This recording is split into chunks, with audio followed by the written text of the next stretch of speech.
It doesn't.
This time. Hale nomo hale mai kia ora katoa mata e te whana.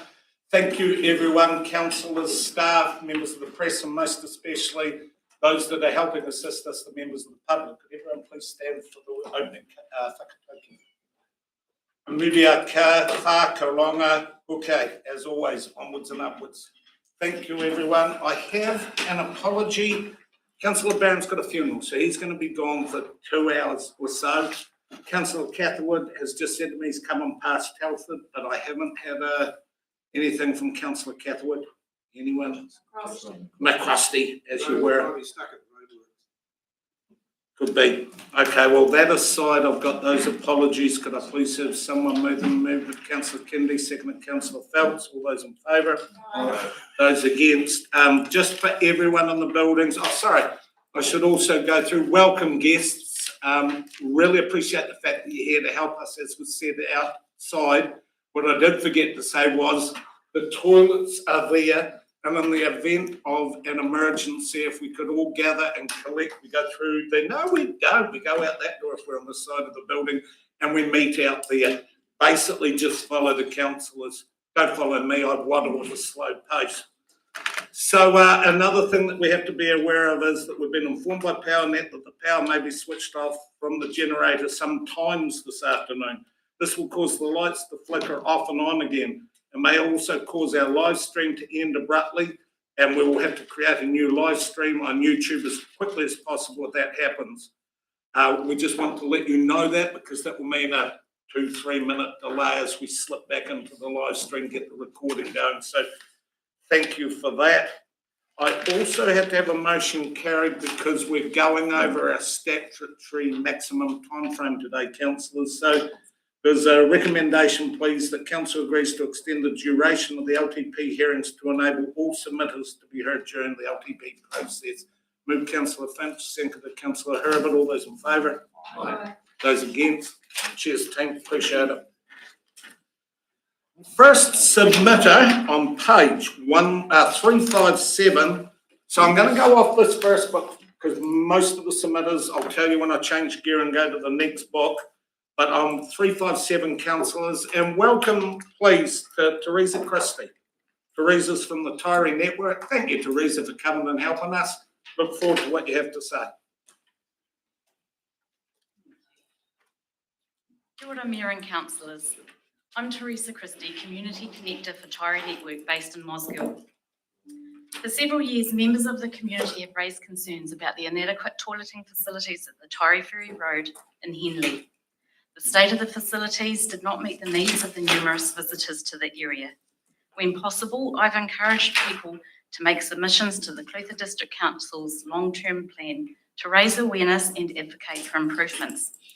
Taieri Network's submission is on behalf of the wider community supporting their opinions. This area holds profound cultural and historical importance. Prior to European arrival, an unfortified Māori settlement was just one among numerous in the area. Across the Taieri River is the Henley Māori Urupua Cemetery. This sacred space serves as a place of honouring ancestors, fostering a deep connection to the land and shows appreciation for the rich cultural heritage. Nearby, the Sinclair wetlands, rich in flora and fauna, also hold ecological and cultural importance. Locals describe this area as no man's land, due to its location on the border between the Dunedin City Council and the Clutha District Council. The long drop toilets sit within the CDC boundary. Waihola Looking Forward volunteer group have contracted a local person to mow the lawns and empty the rubbish bins, but I am unaware of any maintenance that has been carried out over the years. During the summer months, there is a hive of activity, noting that there can be up to 20 plus vehicles parked on the grass verges between the boat ramps. This does not include those that have driven further down Taieri Ferry Road to the old house. Often boats access the ocean via Taieri Gorge, launching from Taieri Ferry Road boat ramps. The Otago Fish and Game Council note that the Taieri River is the second most popular freshwater fishery in Otago, according to the 2021-22 National Angler Survey. Approximately 9,900 freshwater angling days were recorded on the Taieri River from Outram to the Torrey Mouth during the survey period. There are 15,000 freshwater fishing licence holders in Otago. So the Torrey River is open to fishing all year round and is used by game bird hunters to access hunting locations in autumn and winter and by white baiters in the spring. In the past 2 years, Otago Fish and Game have held fishing clinics at the Henley Bridge area, attended by up to 80 anglers at a time. So they strongly support the new toilet facilities and ongoing maintenance in this area. Stakeholders, also referred to as toilet users, include all year round recreational users such as walking groups, motorcycle riders, white baiters, tramping clubs, horse riders, anglers, rowers and cyclists. Businesses such as Wild Earth Adventures take school groups into the area. The Torrey Recreational Tramping Club has 120 members and regularly arrange tramps on the Millennium Track and through the surrounding forested area. Regional organisations have a vested interest, for example, New Zealand Land Care Trust, Otago Fish and Game and the Otago Regional Council, ensuring environmental and ecological enhancement and protection. When the Torrey River floods, the contents of the long drops would rise, only to be deposited somewhere else, contaminating waterways and impacting flora and fauna. Now that they have been decommissioned, that solves that environmental impact, but now there's another, nowhere for people to go. Removing the existing toileting facilities has exacerbated the problem, highlighting the urgent need for new amenities, modern, maintained and environmentally sustainable. Clearly, it is too difficult to estimate how many people would use the toilets because no one can count the number of flushes, so to speak. Spending the dollar now prevents future expenses on environmental damage repair. Failing to provide toilets will lead to costs associated with cleaning up waste from people going into the bushes or by the roadside. I suspect too that the majority of users would probably be from Dunedin City Council, TLA. So there might be an opportunity for a collaborative approach between CDC, DCC and ORC. This partnership could enhance funding opportunities and spread initial costs of reinstating toilet facilities on the Torrey Ferry Road. So thank you for your time and I appreciate the opportunity to speak. Professional time in there, Teresa. If you could wait 1 minute, sorry. Councillors, questions, please. Councillor Volwell. Since the toilets have been decommissioned, have you noticed or do you know of any increase in unofficial dumping, as it were? I've been told that they were decommissioned or the building was removed and something was being put over the long drops, and that was of 1 or 2 weeks ago.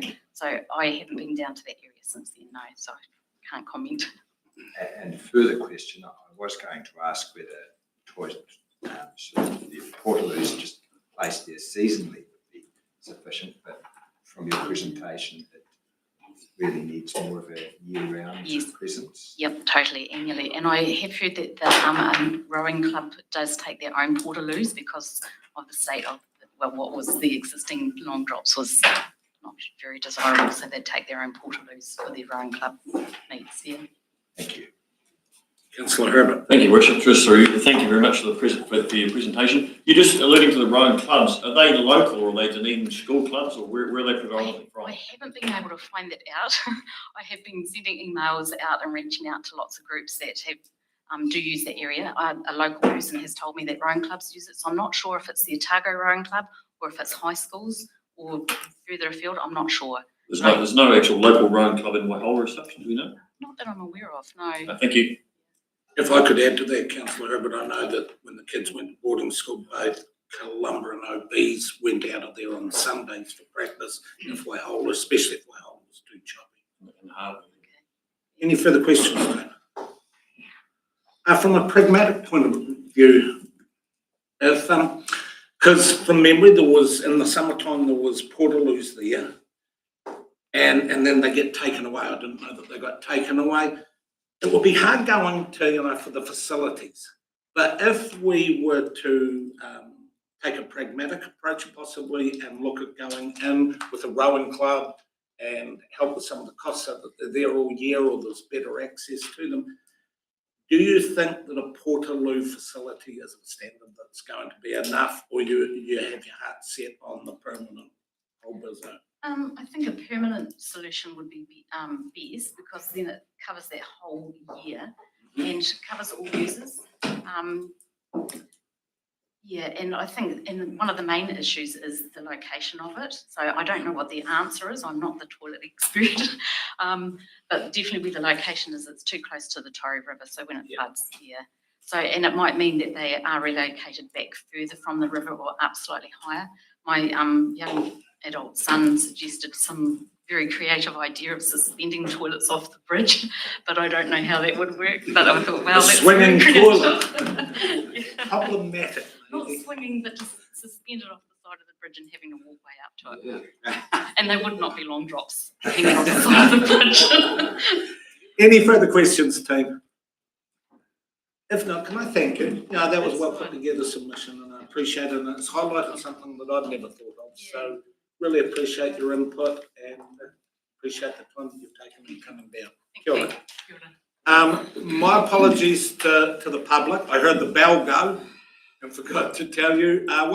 Please explain the timing. Okay, so at 4 minutes and 45 seconds, the bell will give one tone so that you know you've got a few minutes just left, and then I'll double tone when you have 5 minutes.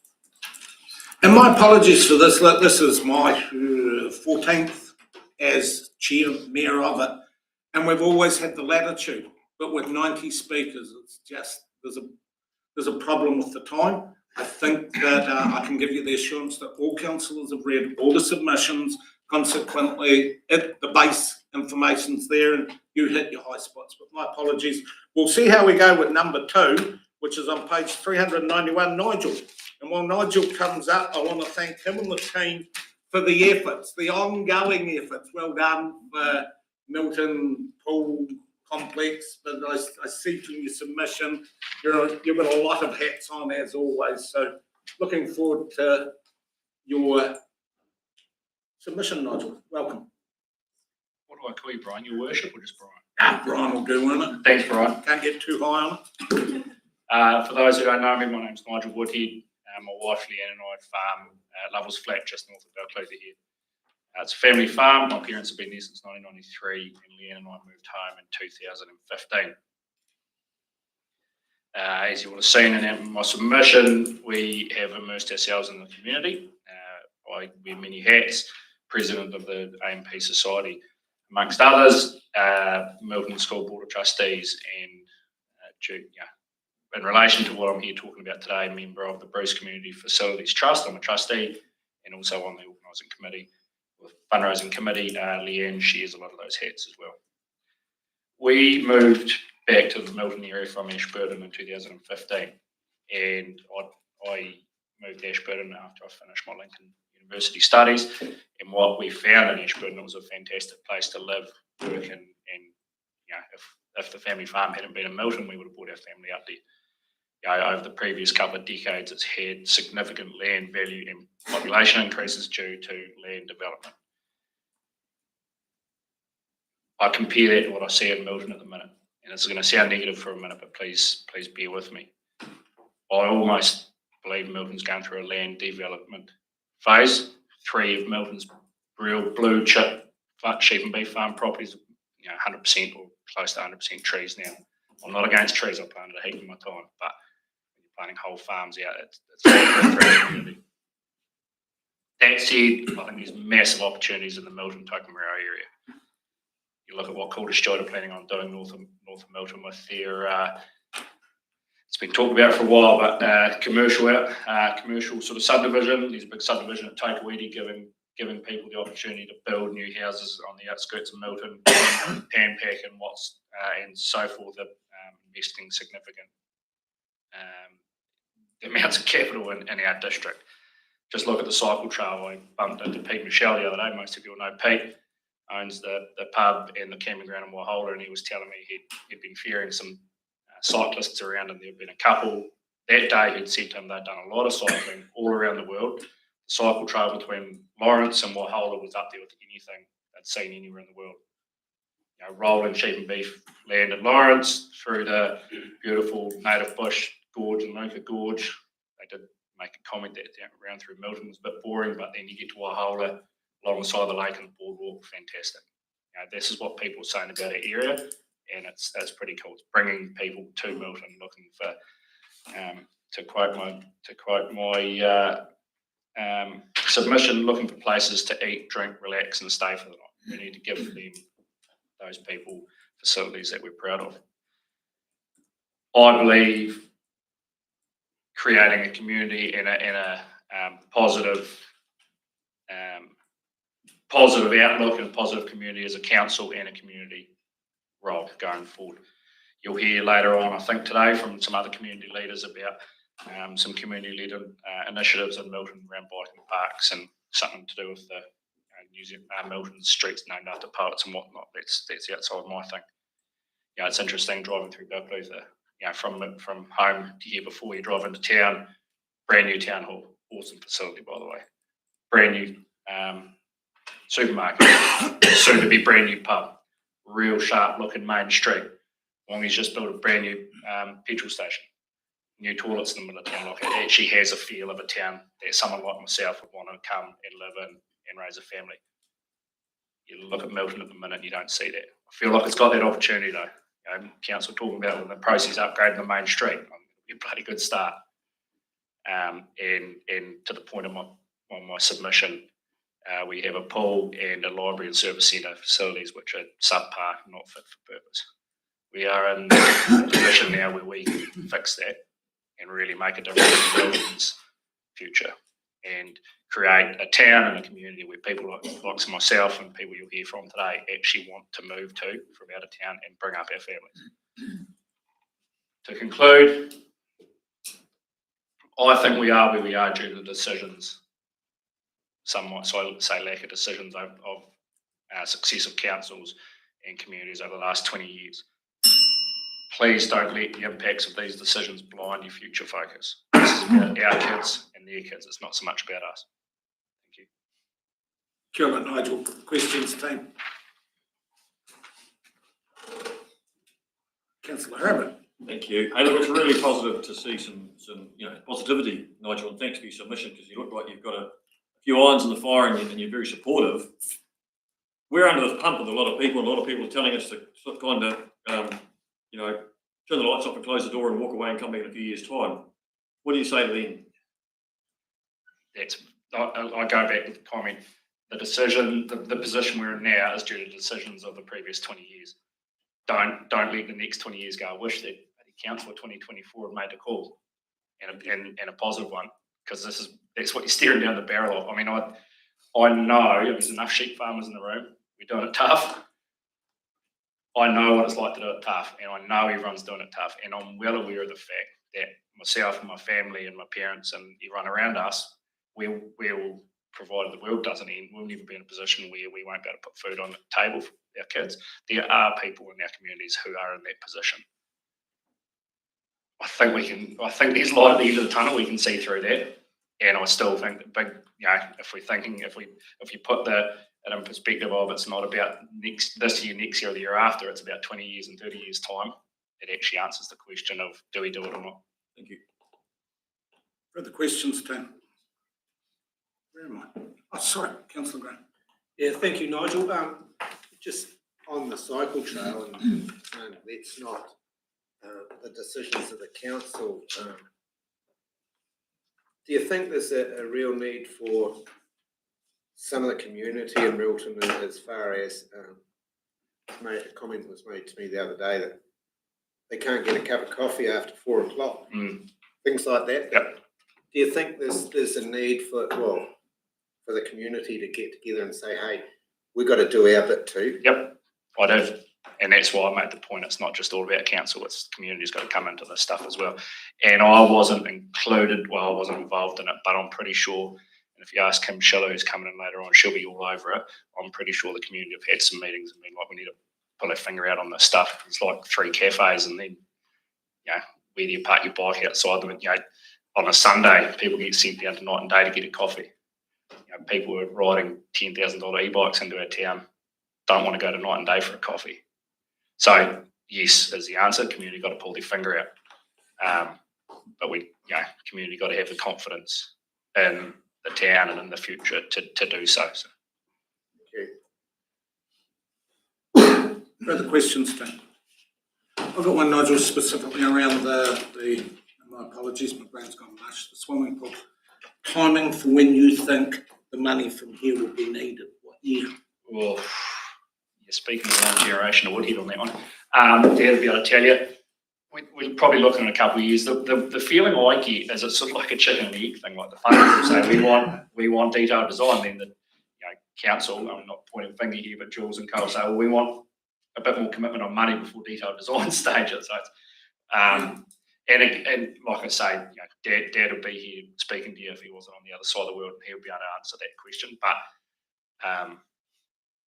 like if it's bloody hard because we've already gone from 10 or 12 million up to the end of 20. It ain't going to get any cheaper. Yep. That's something that we can sort out at a later date. If there's no further questions, look, firstly, can I say I want to thank you and Leanne for the commitment you make to your community. You should be proud of your efforts. You did say 20 years for the council. I've only been here 26, so there's 6 I got off life. In my heart, and I know around the table, the focus that we've got on trying to do something for Milton and the wider Bruce is unrelenting. I will throw it back to you. Turn cogs and communities easier than Milton.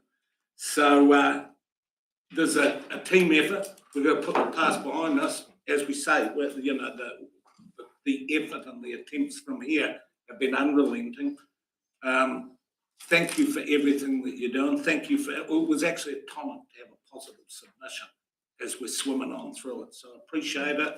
And thank you. And please don't let the behaviour of our small part of our community over the last 2 or 3 months sway you from the future, because it's big picture stuff.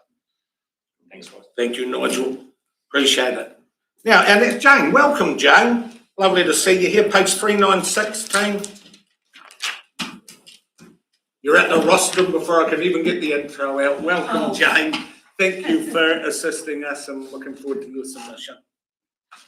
Kia ora, good afternoon. I'm Jane Young. I live in the Catlins. I'm an environmental writer and educator and co-chair of South Otago Forest and Bird, which probably gives you an idea where I'm going. This draft long-term plan makes virtually no reference to the natural environment of the Clutha district. And when it does get a mention, it's all about the benefits to us, to humans, making Clutha a great place to live, work and play. There's nothing about the importance of the forests or the coast or the wetlands or the wildlife.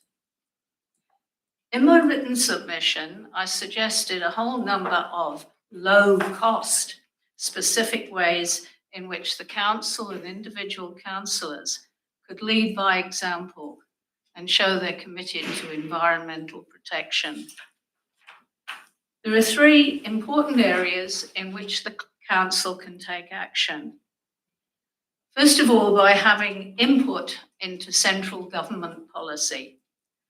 The Fast Track Approvals Bill, which would override both environmental protections and the democratic process, is currently before the Environment Select Committee. Almost 90% of New Zealand councils, I discovered, put in submissions voicing their concerns.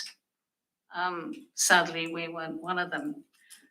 I nearly didn't look at the submission from the Bulla District Council. You think Bulla, West Coast, coal mining, yeah, right. Then I started reading it, and this is just a little bit from it. The council is concerned by the lack of reference to environment objectives, reducing emissions, protecting areas of significant indigenous vegetation, as well as managing water quality, should be an important part of any environmental legislation in New Zealand. So why didn't our council speak out and make those same points? Secondly, local councils play a significant part in environmental protection through their role in enacting bylaws. 2023 was a missed opportunity for our council, which declined to protect wildlife by placing meaningful restrictions on vehicles driving on beaches. I hope that you'll be looking again at this bylaw in the near future, and also at ones relating to dog control on beaches. Excuse me. Visitors are gobsmacked, by the opportunities that we've got here to see rare wildlife. But then they're pretty taken aback by our seeming lack of concern for its welfare. So, why aren't we doing more to protect our native plants and animals? Third point, laws are meaningless if we don't publicise them and if law breaking doesn't have consequences. South Otago Forest and Bird over the years seems to have had endless stoushes with the council where we've brought clear breaches of the rules to their attention, but nothing seems to happen. Often it's other community members who've alerted us to these breaches, things like wetland drainage, unmonitored sewage treatment, native trees illegally felled in a reserve, weed-contaminated garden waste being regularly dumped on the foreshore. So, why is it such a struggle to get action? It'd be wonderful to feel that we were all on the same side, even if it was just from the point of view of sheer self-interest. After all, the Clutha district can't have a healthy economy, think agriculture, tourism, without a healthy environment. I meet heaps of people in the community who really do care about nature. They're the ones who plant native trees, pick up rubbish on beaches, write endless submissions, take their children on bushwalks, carry out bat surveys, or get involved in predator control. I really hope that when you get to the point of finalising the long-term plan, you'll make sure that it reflects those values. Thank you for listening. Thank you, Jane. Questions, Tane? Councillor Finch. Thank you. Thank you very much for your submission. Treated weeds dumped on the beach, did you say? No, is that what I said? No, what I meant was contaminated, that the green waste that was being dumped, and the issue has eventually been sorted, would have been contaminated with weed seeds that would have been going out into the estuary, which is a major concern given the amount of introduced plants we've got here that are seriously bad news for the environment. Yes, thank you. And you said about the vehicles and dog control on the beaches again. What has been happening as far as you are concerned about dog control and the vehicle control, please? Well, this is something that Roy Johnson will be speaking about next week. He's my co-chair. It's something where there have been developments, and I think we can make very clear case for at least some beaches. As you know, there are no beaches in which vehicles have been completely banned or banned at all. And as I said, we've got a clear case for specific beaches where the council has the ability to do something within the existing bylaw. And the dogs, what's the latest there, please? Not sure where we're at. The fact remains, though, penguins for example, are still being killed by dogs. So something needs to happen. Thank you. Further questions, Tane? Sorry. Yep, no, you're right, Brent. No, sorry, Councillor. Thank you for coming along. You mentioned penguins being killed by dogs. Penguins are being killed by seals too, but you're not doing anything about that. The numbers are getting higher. Yeah, we hear that argument. To be honest, I think it's a bit of a strange one. I mean, you can say that of any feeding relationship in a natural environment where animals are being killed, sometimes accidentally. Sea lion, Point of order, Matt, where this is a debate, there was no question there. Yeah, true. There's got to be a question and answer, it's not a debate, Tom. Sorry, I was dwelling on. I'm not aware of a lot of evidence about seals killing penguins, but I don't think it's relevant, really, to what's being discussed here. And I will say, Jane, it's not relevant. So Right, we don't need thank to you. answer questions, councillors. Councillor Payne, sorry. Thank you, Your Worship, and welcome, Jane. It's good to see you here again. Look, just on a scale of 1 to 10, our natural environment, where do we sit in our district? In your opinion? I'm I don't putting you want on to the be spot. rude, but I think it's too simplistic a question because there's so many different aspects. Look at hoi-ho yellow-eyed penguins on a scale of 1 to 10, right down there. It's at the bottom, yeah. Yeah, things like water quality in some areas, there have been some improvements. Bush But- areas, that higher perhaps, isn't it? In what aspect do you want to look at? Them? Well, I was just trying to get I'm sorry, I'll generalise, but I just wanted to get a bit of an idea of where we're sitting in the overall picture of scheme of things. How serious this is probably the question I'm asking. It's serious everywhere in New Zealand because of loss of biodiversity and the effects of climate change. As far as climate change goes, I think it's too soon to tell just what impact it will have down here. Biodiversity, you know, you look at the statistics of what's been lost ever since humans got here. Are we doing the most we can to stop it? I don't think so. Thank you. Jane, firstly, can I thank you for you and your group for that, the day that we had out.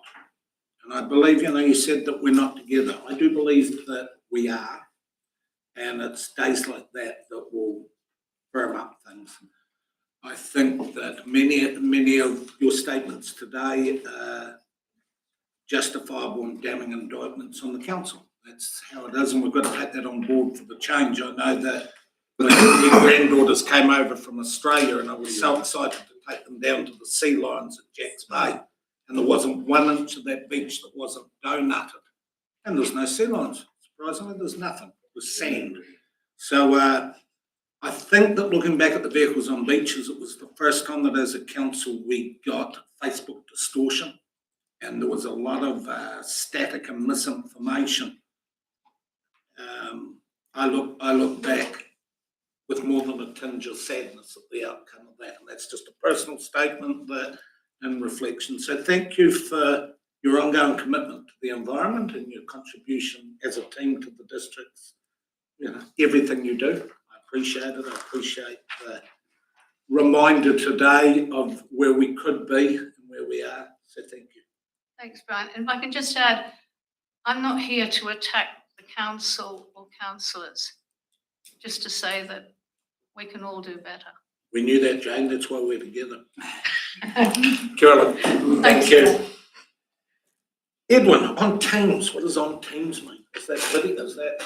Oh, kia ora, Edwin. Hang on, he's not on. Oh, he's not on yet, so we'll go to page 234 while we're looking.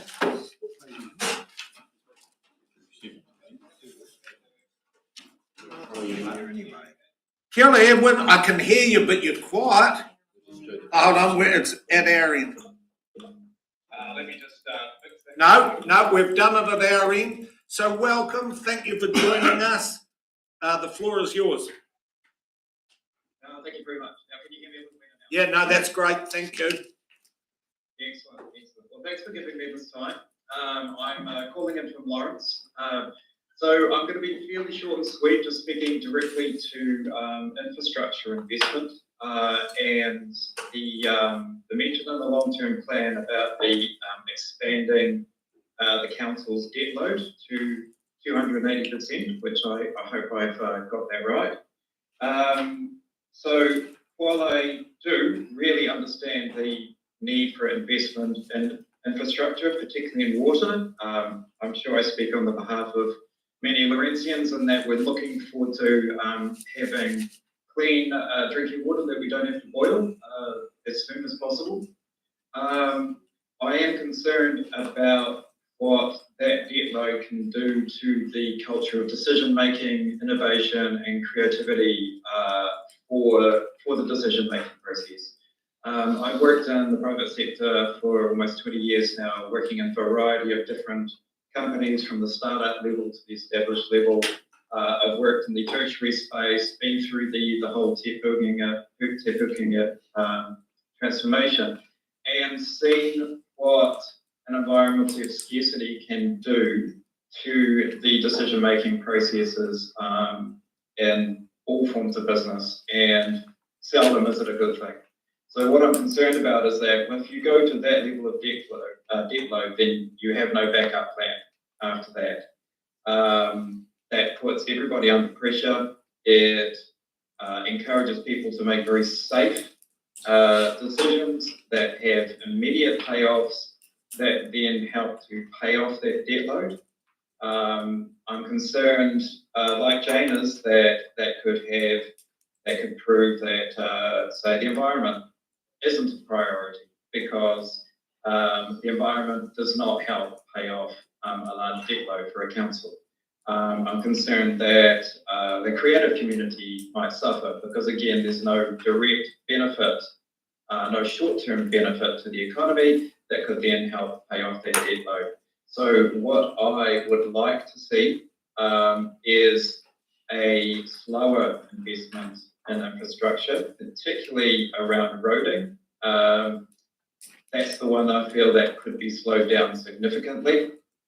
To give the decision makers, the council, everybody involved at in infrastructure of Clutha a chance to innovate, to have some breathing space, and to make slower, more informed decisions that have long-term benefits for the region and not driven by a short-term need to basically serve that debt.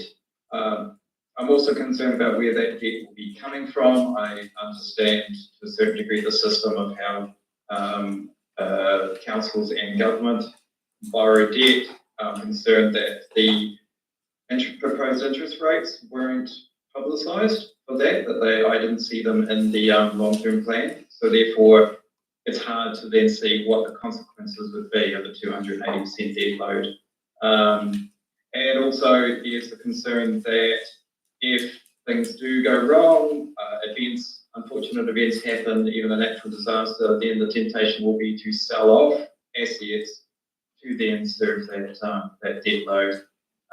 So those are my general concerns about the approach to infrastructure and the way that it's being proposed that the infrastructure will be paid for. Thank you for the time. Tēnā rawa atu korua for hearing me out. Kia ora. Thank you. Questions, team, for Edwin? You got them on the hop, Edwin? Councillor Finch. Thank you. Sorry, I'm round the corner here so you can't see me. You said Lawrence could make much better use of its green waste. Mulching and composting could be used to support local citizen-led nature tree planting and maintenance of the Lawrence domain. So do you mean i.e. community gardens and composting? Because a lot of our communities have community gardens and they do mulching and composting at them. I actually mean, and again, this is where it's a balance of borrowing versus the necessary investment in infrastructure. Having a recycling centre here at Lawrence, which could be specialised in green waste, that is something that we have a lot of, more than anything else, and how that could actually be used for long-term projects. For instance, yes, mulching, the composted garden waste, of even forestry waste, to then be used in the domain and other areas that then are attractive. They're attractive areas for our tourists, for especially our our Gold Trail cyclists coming through, and just the overall long-term improvements of the environment of Lawrence, which will have, of course, its tourism payoffs. So do you not think it would be better to encourage the locals to do their own composting, like I do that myself at home and then utilise it myself? If we all had our own composting system, there wouldn't be a lot of green waste around.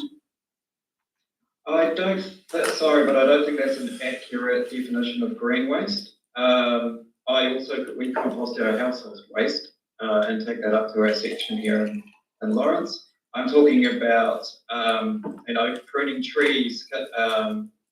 We're a very green area here in Lawrence Town. Yes. And just the simple pruning of trees and maintaining of vegetation around here produces a massive load of branches and such that then have to be picked up on a truck and carted off who knows where to be dumped.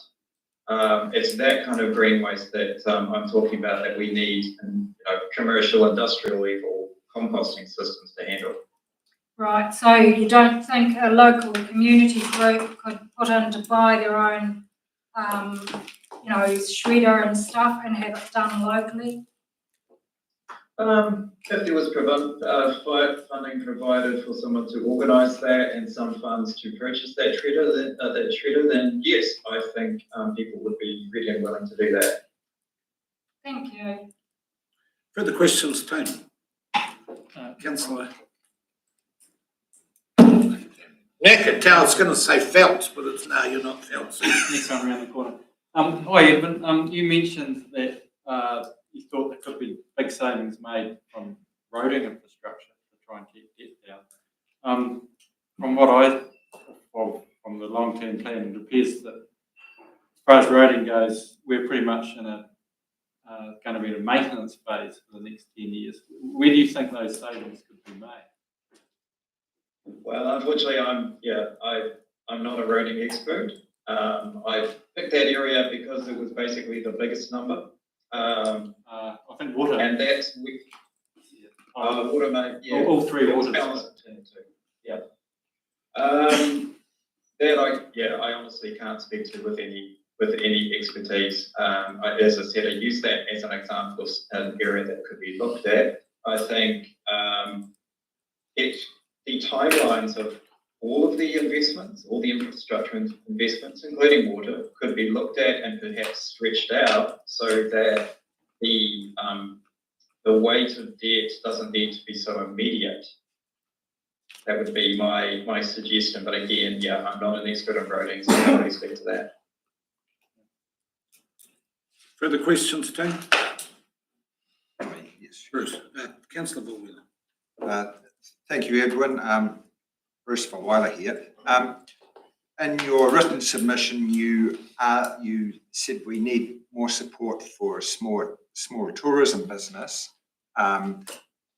What sort of support are you thinking council should be providing there?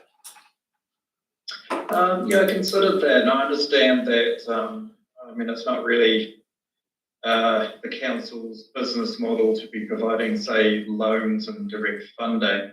Perhaps it could be looking at the rules around small business, around land usage, around building usage, and what could be done as far as not necessarily freeing up those rules, but helping people navigate those rules so that it becomes simpler and easier to set up and run a tourism business. Again, I understand, particularly from the education sector, how long and how arduous actually changing rules can be. So perhaps it's putting some time and money into education around, like, how do you actually set up a small business in Clutha? What are the things that you need to navigate through? And a kind of a go-to service about helping people really get over those hurdles and get up and running with something. Thank you. Are they pertinent, Councillor Fudge? Yes. Have you heard of Clutha Development? Yes, I have. Interestingly though, I don't know what they do, and we don't see them in Lawrence much. Yes, So, we'd love to see more of them and to hear actually what services they provide. so if you look up their website, and they do go around all the small communities, and they do spend time in Lawrence, and they do all Well, those yeah, things that you Right, see. yeah, I'm glad to hear that, but again, word on the street is we haven't heard from them in a while, so perhaps they should pay us a visit. Thank you. Okay, team. Edwin, can I thank you? At the start of this process, we requested critical thinking. And that's exactly what you've done. You know, you didn't just come along with the problems. You gave it your analysis and you gave us suggestions. So I thank you for that, because that's exactly what we need. It's no use telling us you don't want debt, you don't want interest. We know that. It's the answers, and I take on board your, okay, you went roading. It's a point that we will ponder on. So thank you for your input. Really appreciate it. I appreciate your time. Kia ora. Kia ora. Thank you very much. Rightio. Page 92, team. And Nigel. Nigel number 2. Nigel, good to see you again. I think you're a frequent flyer that's well versed at this, so you'll know exactly what the go is. Welcome, Nigel. Floor's yours. Thank you, Mr. Mayor and councillors and staff.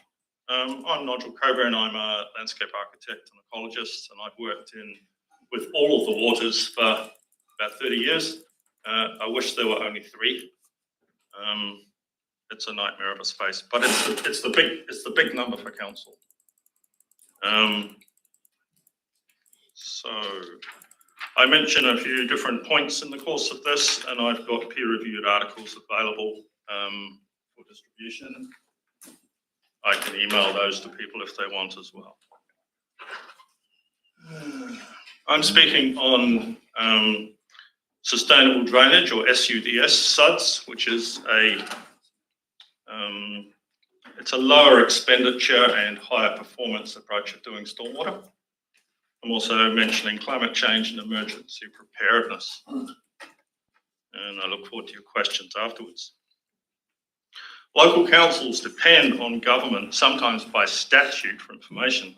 Wellington is often decades out of date and siloed. State-of-the-art information is often lacking in their reports. As a result, many climate change effects are little known at council or community level. For example, I applied for a PCE position in 2020, and I was appalled at their lack of understanding of carbon chemistry, especially as it regards farming and what farmers do in that space. I've got farmer clients who've got like PhDs in this and would want to do this on their farm, no support. Likewise, stormwater. SUDS has a 20% lower build cost on average. There's not a huge amount of cases in New Zealand, there's about 9, but they generally come out of 15 to 20% less. Performance improves with age versus piped. Can be built and maintained during supply crises. There's anecdote from Christchurch and the earthquake where stormwater was able to be kept moving by the community, where basically the system had failed.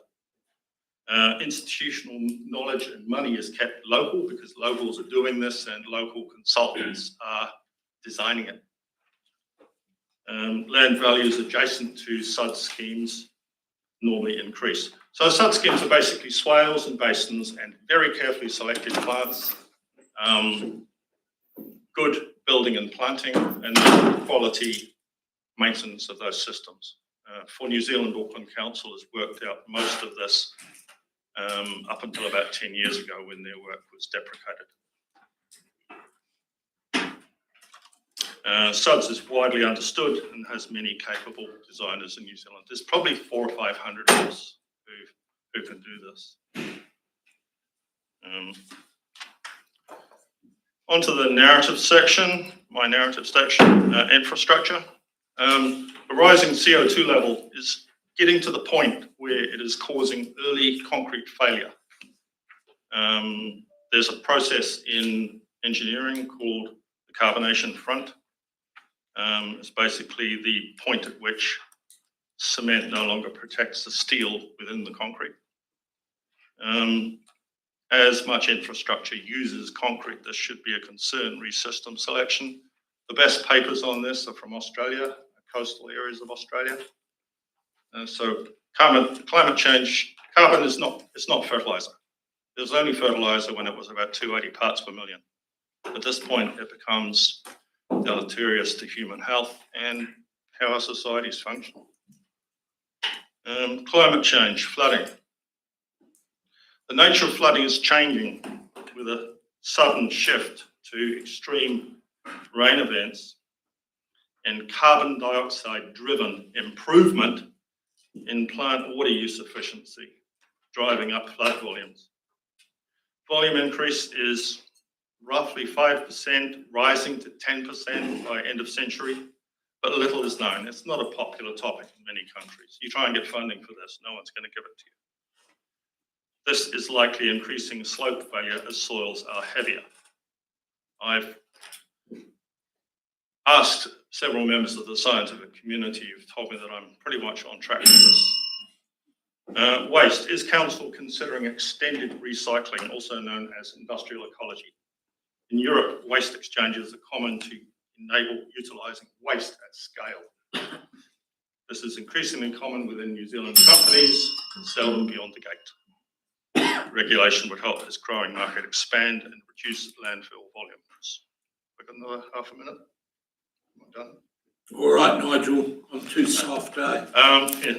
As an aside, there is now a biological process available in New Zealand to degrade asbestos waste to a non-toxic state. So where you have large volumes of this material, that can now be dealt with.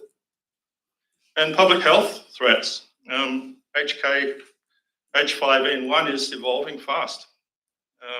New Zealand seems to be denying it, but it's in most of our trading partners, in most of livestock, bird life, and occasionally people. So how is our community set up for another event which would make COVID look like a picnic? And that's my thing. Any questions? Thank you for that, Nigel. Now, questions team, and we're probably going to put our rigour into the time frame as well, but very technical there a lot of the time for an old sharer that's trying to work out, but good on you, Nigel. I know that you're always passionate on it. Questions team. Councillor Abbott. Thank you. So just for my clarification, you've spoken lengthily about the climate change and the importance for stormwater and what have you. But in your submission, when we ask you to rate it, you've put stormwater as a 1. So not very important at all. Put it as the lowest category you could. Probably didn't mean to do that. Also, I'm concerned about vast amounts of money going into stormwater when this approach could dig a 20% hole in that expenditure. Councillor Funch. Thank you. So what would you do throughout the towns? Throughout the town? Yes. Well, work out where the stormwater is coming from, what are its sources. So is it coming from, for instance, very hard, like very impermeable industrial sites? And look at ways of legally requiring them to increase the porosity of exterior parking spaces. Like in Germany, it's quite common to have a space that you might only park on a few times a year.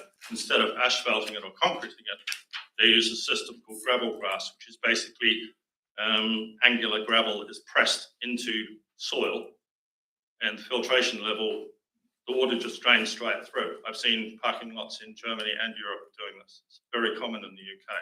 So you wouldn't have stormwater drains and the runoff along the footpaths? There's no connection to pipe networks. I've done a subdivision in Wanaka called Kiramoko Estate. It's about 60 lots. I was the lead designer on this, and it was then built by others. So that's got no connection to Wanaka's stormwater system. We had to legally create one, but it never gets used. So it's all swales? It's all swales. It works on infiltration into groundwater and evapotranspiration, which is how plants pump water into the sky. You can pump 60 to 70% of the water that falls back into the sky. This is documented. So what happens if there's runoff that is contaminated in that water, and if it's close to a waterway, what happens there? The system is built as what's called a treatment train, so you have to pull ponds step one to the other. At Kuramoko, there are individual ponds managed by the body corporate that are actually located on private land. Thank you. Thank you very much. Further questions, team? If not, Nigel, well done. Thank you for your ongoing commitment, and also there were questions in there, and hopefully in your response to, when you get your LT response back, we are recording that. Not too technical for me to hit back with an answer. At the moment, I can assure you, but in the response, I'd like to, and if that's not the case, please get back to us. But thank you once again. Thank you, Mr. Mayor. Sure. Thank you. If you want to grab we've taken the documents, but you can have your folder.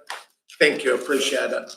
Okay, team, we're off. Can I also welcome Councillor McCrosty? So, and my apologies, welcome Councillor Catherwood. So Councillor McCrosty, for the record, came in at 1:50. Sorry, did not see when Councillor Catherwood came in. 106. 106, well done, you're on the ball. I was too busy talking probably. So, off we go to this book, and Tess, wasn't it? No, Jess, actually. Jess, welcome.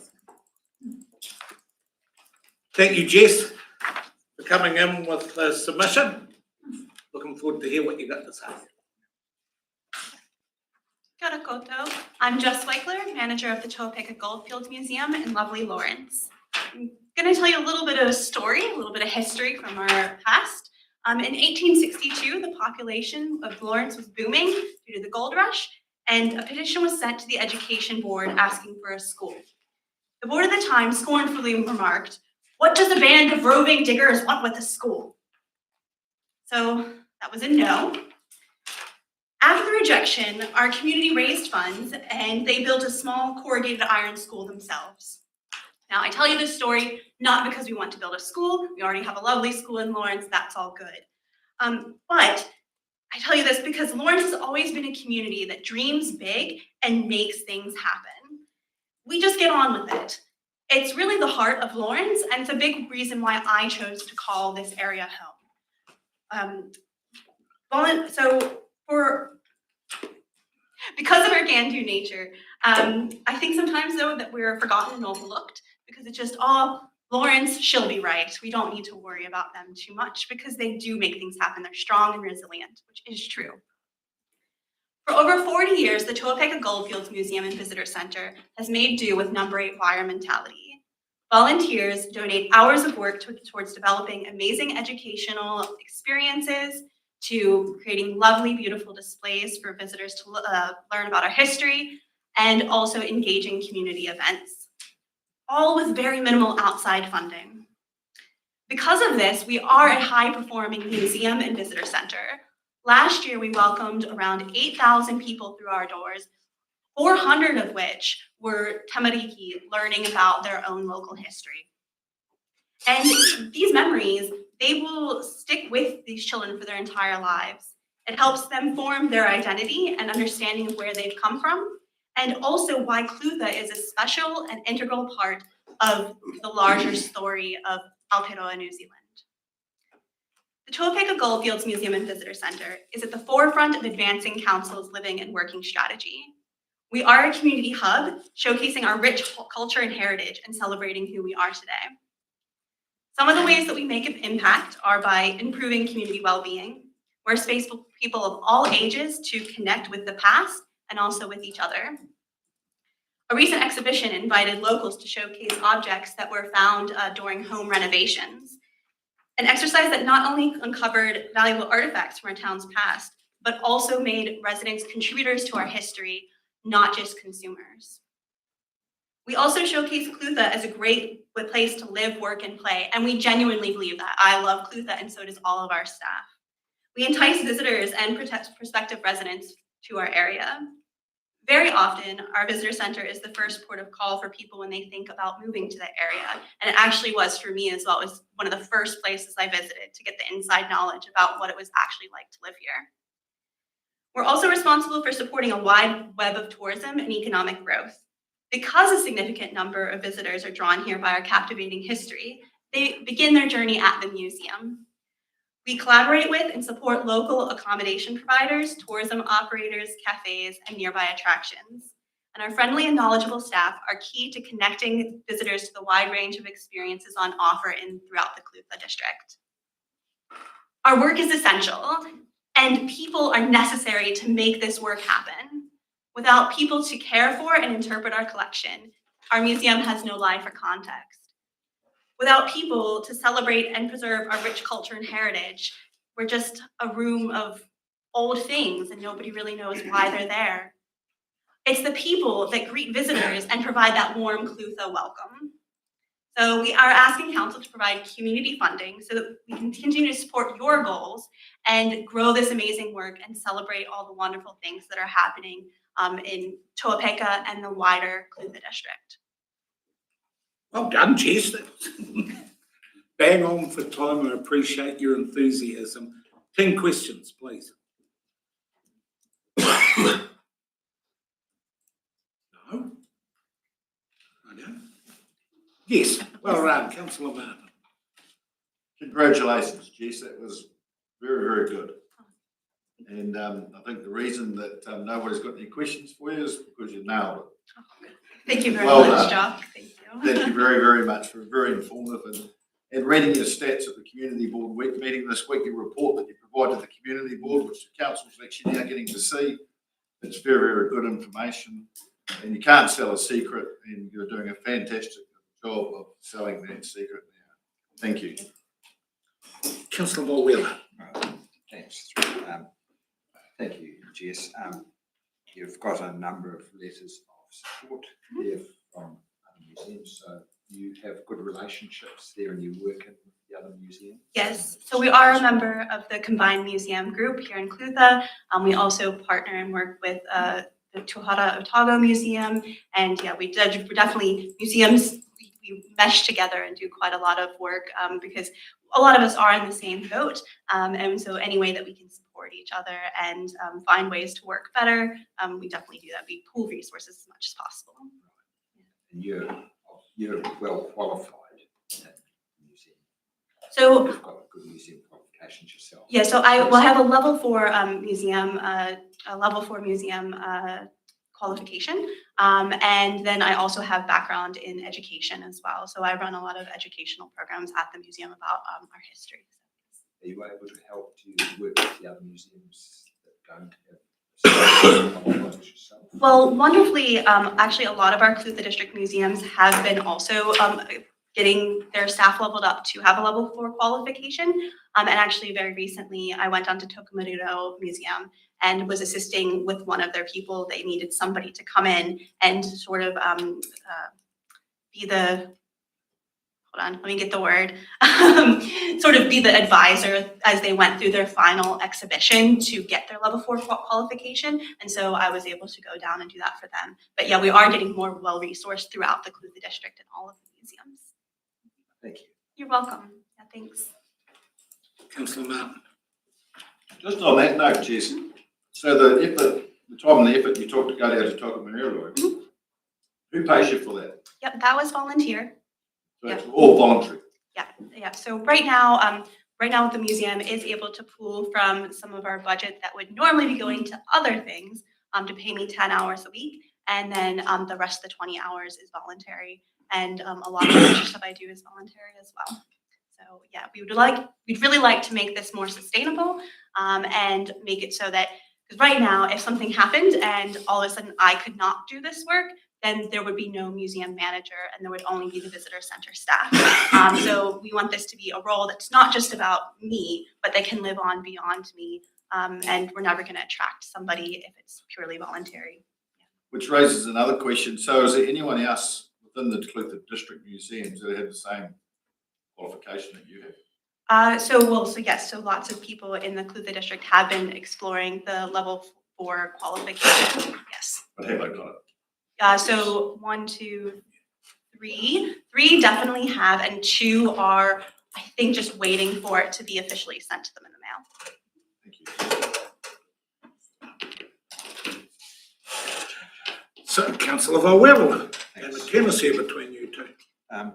So at the moment, you're doing 10 hours, well, you're being paid for 10 hours a week. Correct. But you're doing 30 hours a week. Correct. Work, which is what you were doing, you were being paid for here until 1 year or so ago. Yes, so previously we have been able to get funding through the Museum Hardship Fund, which was very much a COVID-based grant, so we knew that it would have a finite period.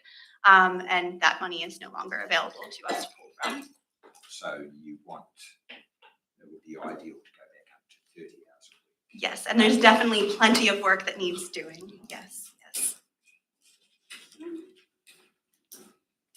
Any further questions, team?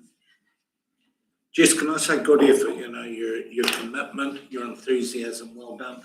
Can I, don't take this the wrong way, I just want a refreshed helicopter perspective. About 12 years ago, we were getting disparity around our community with level of commitment to the museums. And consequently, we set up the combined museums so that the group could work cohesively and channel if need be. I know that the amount that we put out there hasn't really changed over the decade. How do you see that group? Yeah, because I honestly thought that group, yours, because there's quite a few submissions, they all come in and we look at it in one, then we get a better perspective, because it is challenging to try and be fair to all, and the system that we set in place isn't being used. So how do you, where's the dysfunctionality here? What am I missing? I knew you were going to ask that question, so that's not, I don't take that poorly at all. So yes, so we do receive some funding from the Combined Museum, and we're very grateful for it, thank you. But it cannot be used for staff costs, so that's not an ability for us to use it for that. And even if we could use it for that, the amount would not be enough to cover the shortfall. I actually looked ahead of this, and I think it's around $50,000 a year total for the Combined Museum group. And we personally, as our museum, we receive around $5,000 to $6,000 a year from that. So we are utilizing it, but all of the museums, and you'll even see this, just Tahura Otago Museum was just in the news yesterday because they're at Parliament. We're all struggling with the same things. We have large collections, we have really important stories to tell, but it's just, it takes money, it takes time to maintain all these things. Good answer. Councillor Finn. Thank you, Jess. So how many of our local regional museums actually have a person funded? So Awaka Museum does, but they have a very different sort of structure, I believe, to the rest of us. So Awaka Museum does have a fully funded museum manager. And then I also know that South Otago Museum down here in Balclutha, that they have a partially funded museum manager, but it's not the full. And I believe that they've also made a submission to the long-term plan. So that's just the 3, thank you. Yep. And for anybody who doesn't know, there are 6 museums in our district. Any further questions, team? Good submission. Thank you for putting the bomb of enthusiasm under us. And also, I'll acknowledge again, for you to be giving your own time, energy and expertise. We appreciate it. It's, I hope you can see the predicament we're in. Definitely. But thank you for your submission and thank you for assisting us today. Appreciate it. Thank you all for your time. Thank you. Okay, team, we're back to the other book. And we've got a delegation here, all the way from Lawrence. Suzanne, is it just you coming forward or, no, we've got the crew coming up. So welcome to the team from the community board. We were at the community board yesterday and there's a real benefit, as I see it, both in West Otago and Lawrence, to having a 6-weekly focus in a group that's committed to their community. Looking forward to your 11 submissions, I think it was, Suzanne. Kia ora koutou katoa. as Brian has introduced us, thank you, Brian. I'm Suzanne Stevenson, a member of our community board, Jeff Davidson, our chair, and Linda Chinnery over there as our deputy chair. Thank you for the opportunity to speak to you today, and we certainly appreciate the challenges that you as councillors and indeed every council across the country has as it makes decisions grappling with how to balance rate increases driven by infrastructure upgrades. No surprises, you all know our Lawrence community, like many others. We are going to be very challenged by rate increases. To state the obvious, cost of living is affecting almost every demographic and every person in our community, and we are very mindful of that.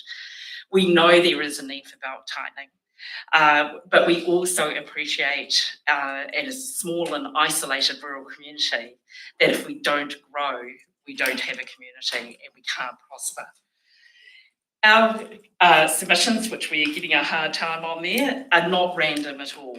There is a large number of them, but you will see that they are very much concentrated around those that actually grow and attract visitors to our community. Those visitors, as Jess has mentioned, you know, those 8,000 odd people a year are just the people going into our info centre. There's a way bigger number than that are coming and discovering this amazing secret and the rich heritage that we have. Some of those visitors also actually decide to buy in Lawrence and become part of the community, and that's really important to us. We have relied on volunteers for so much of the amenities around that. We've also relied very much on this council's support, and we really appreciate that. We wouldn't have those amenities without it. We need to keep people in our community. We need to find ways to actually make it affordable for them. We have a very large senior citizen group around that that need their own amenities, and that's what people are doing to actually keep them there.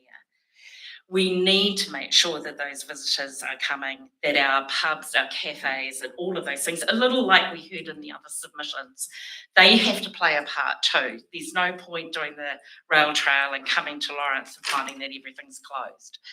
We know that, but in terms of what they need to see from us is that there is a commitment to creating a real destination plan around that, and our submission actually shows that we will continue as a rural farming community.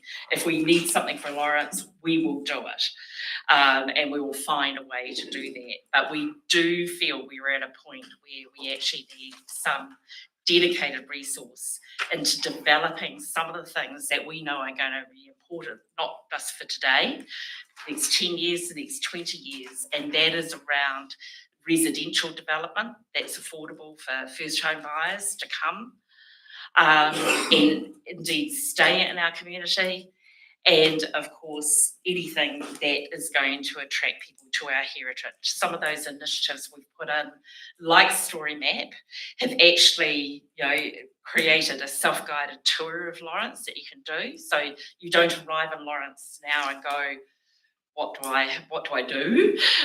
And thanks to Jess and the team actually have made that happen, but we need more of that. You could be forgiven for coming to Lawrence at 5 o'clock on any Friday night and wondering, is anybody home? And those are the things that we want to see develop, that anyone can go through our town, see more of that heritage, and develop that. We need some good project management expertise around that to lead that, and you'll see one of our submission covers that. And our other submissions are about those in the community that are creating new things.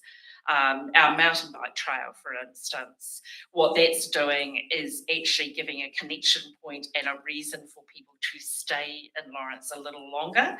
And so those who turned grade 1 or grade 2, doing the rail trail can now actually, in the next phase of that, take advantage of doing the mountain bike trail. So these are all good reasons for them to stay along the way as they go through the district, and helping connect them to other things. So that's really what we had to add to our submissions. Happy to answer any other questions. Thank you, team. Councillor Herbert. Thank you, and look, thanks guys for coming along and getting involved in the system. So a couple of questions from me. In your first submission, you talk about the Lawrence Chirpika Development Organisation that you'd like to set up. You call it Lawrence Inc. there. Have you got a price or a cost in mind for that, or the application for funds has got a number? Probably in reality, because we're looking for expertise in people. So we're probably thinking that that setup is anywhere, you know, from 1 to 200,000. That actual plan has a, you know, $4 to $5 million investment in Lawrence. So following on from that, given that we do fund further development that you know do a lot of what you're talking about, and this would be solely for Lawrence Chirpika, would you be happy for that to be a targeted rate on the people of Lawrence Chirpika and not the rest of the district? It well could be. I guess it's quid pro quo that the targeted rate for Lawrence is higher for some of the other amenities. So again, that would be the question that you as councillors would be getting into. Thank you. Again, I think there is a difference between the work that Clutha Development does in terms of the entire district as a place to stay, play and work around that. And we see this as very much a dedicated project to make the visual aspect of Lawrence's heritage come up. So if that sat within Clutha Development or it was dedicated to Lawrence, again, we're not here to present a final thought on that. We just want to start the conversation on that. Thank you. Councillor Volwell. Thank you, thanks very much. With looking at that, the development organisation, you've got a number of projects that you list. So do you think that an organisation like that should be just sort of set up to do that and just for a relatively short time frame, or it could, ongoing? yeah, it could be. It could be definitely a project that is set up to deliver those two aspects. So there are a number of ways we could do that. Thank you. Councillor Luden. So I've probably got a couple of questions. So within that one, so if because we've got Clutha Development funded from across the district, if Clutha Development were kind of funded for part of that project or some of that project to work in with Lawrence, would you be happy for that instead of a separate entity being set up? I think we're asking for that dedication, how it works and practically. Yeah, we're very open to that. And we've got to acknowledge Clutha Development. It was with their assistance and the community board that brought StoryMap as part of that first phase of our development. And that, the proof will be in the pudding, but we're also already seeing the benefit. That's why. So I raised the question. Yeah. Would there be a way? Absolutely, we're all about working together across the district and whatever the best way of doing that. I think we can do great things. Probably another question, if I can. I mean, you've got a lot of projects that you are wanting to get across the board and support, and I, congratulate you on that.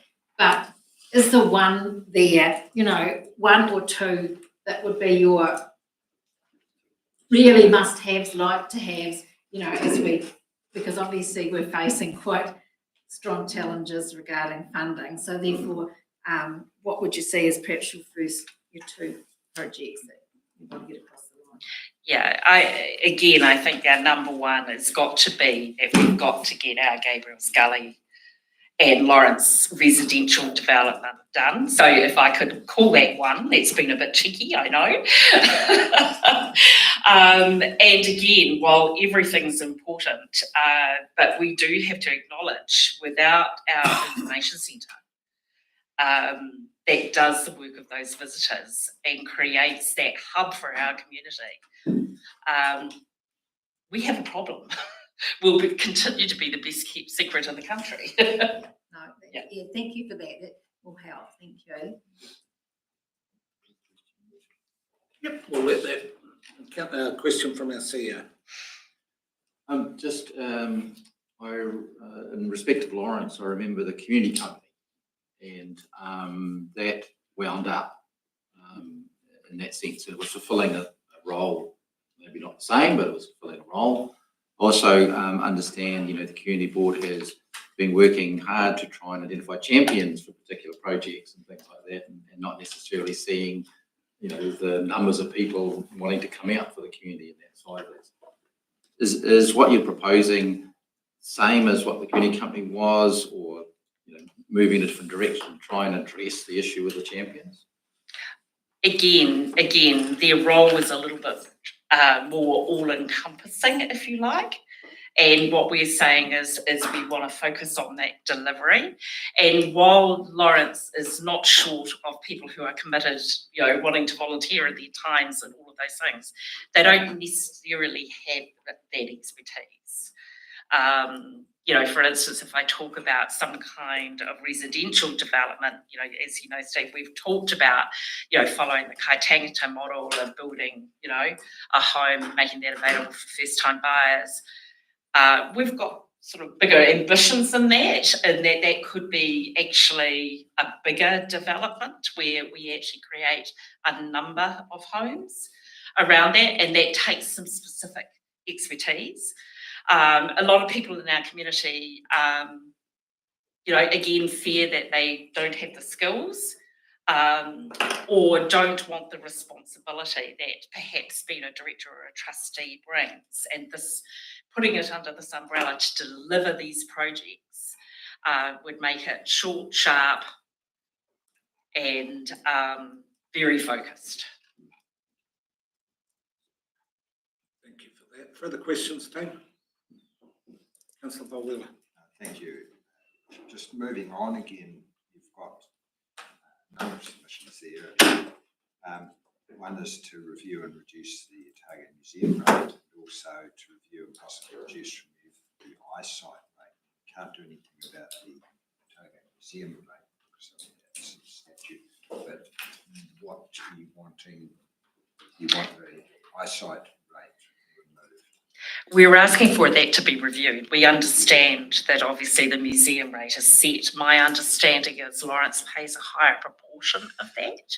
So we were asking for that to be reviewed. That may not be the case, but we're asking for council staff to have a look at that.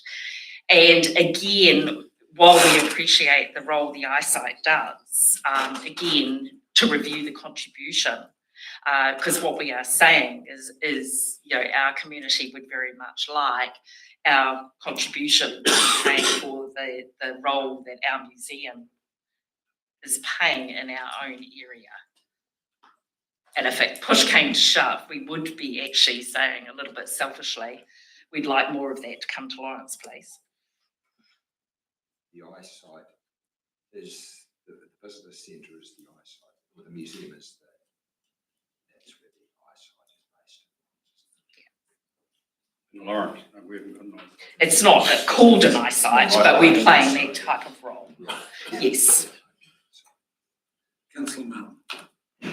Just to confirm that, Suzanne, so Councillor Volwiller is clear, Lawrence Museum is not an eyesight, it is a local museum which only has funding for 10 hours. It was given 10 hours funding, yet the community, 1,000 odd ratepayers, contributing the eyesight fee, which comes to Balclutha. That's what we're clarifying, isn't it? That it's not, Lawrence is not an eyesight. It's very busy like an eyesight. But your worship, just for clarity again, council takes a grant to the information centre at Lawrence. And once again, through you, Mr. Chair, that is why we have Jess and the community board here talking to council that it is not substantial compared to the eyesight rate that our community pays. Right up. We should stick to questions, which we will. Any further questions? Can I say, sorry, no, I can't say. Councillor Volwiller. Carrying on, sorry, I've just dealt with the museum submission.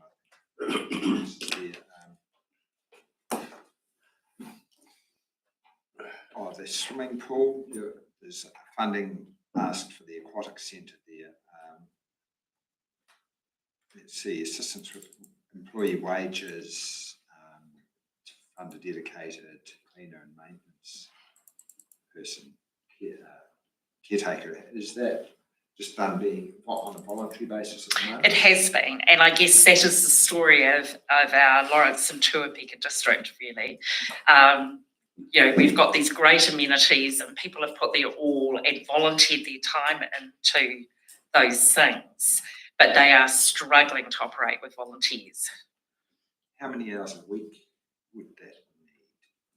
I think for their, again, don't quote me on this, but I think their submission talked about 16 hours for their caretaker maintenance person.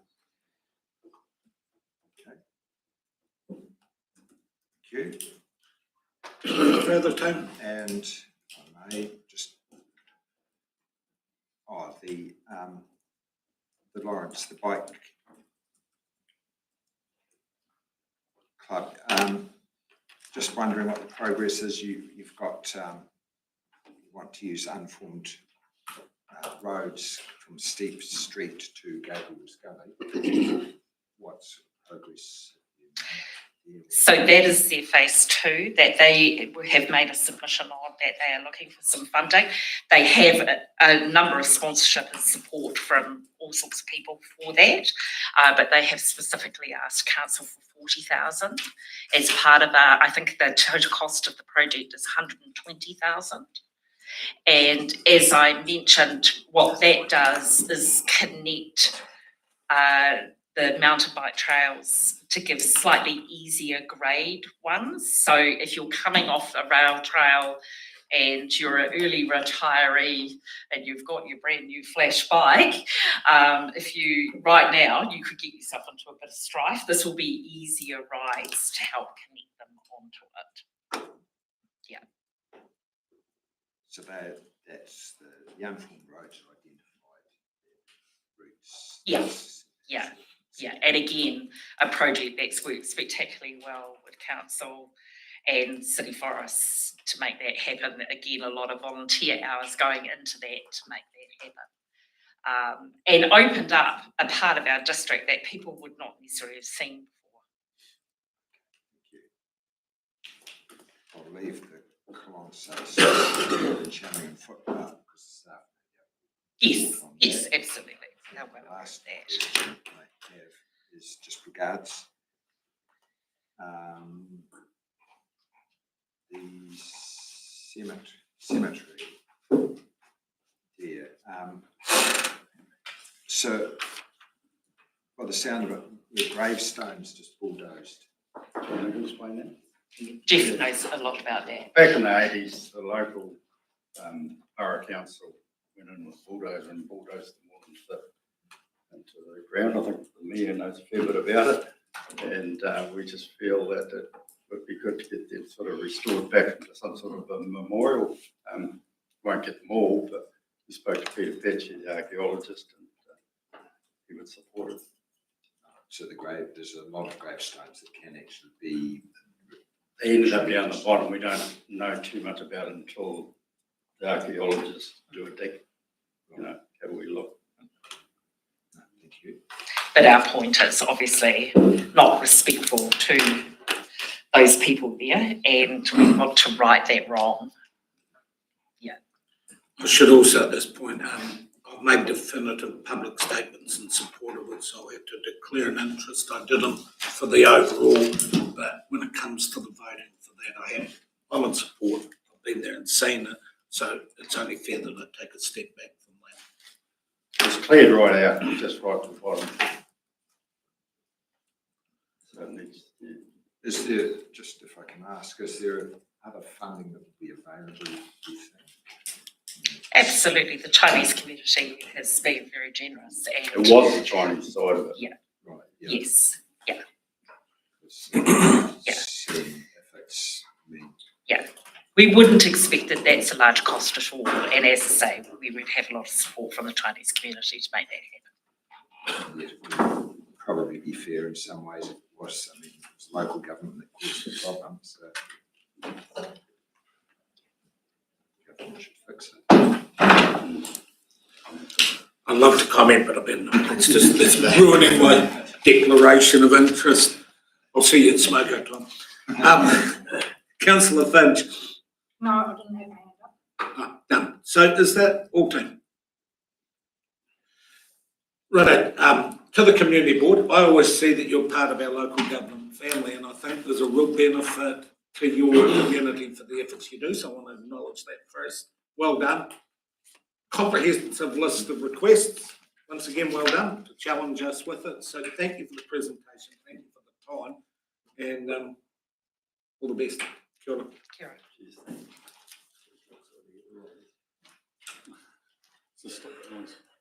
As always, quietly sitting in the back, just watching the process and making sure everything's been done shipshape in Bristol fashion. Our last presenter for this session is Joyce Begg. Welcome, Joyce.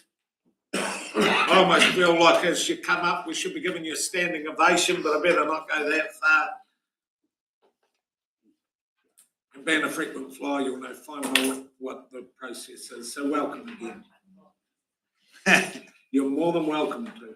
Thank you very much, Mayor and Council, for allowing me to speak about issues in Kaitangata. I do have two submissions. Can I speak to one first about Water Street?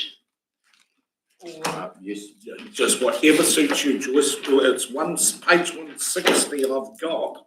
Is this is the second time I've been here about Water Street. The heavy traffic vehicle bypass, which we call it, along Kaitangata from the Rugby Club rooms to Eastmouth Street, and this is now including logging trucks, milk tankers, silage trucks, petrol tankers, and they come this way on the gravel road to save 3 90-degree turns to come on the main street, so it's much easier for truck and trailers to come Water Street.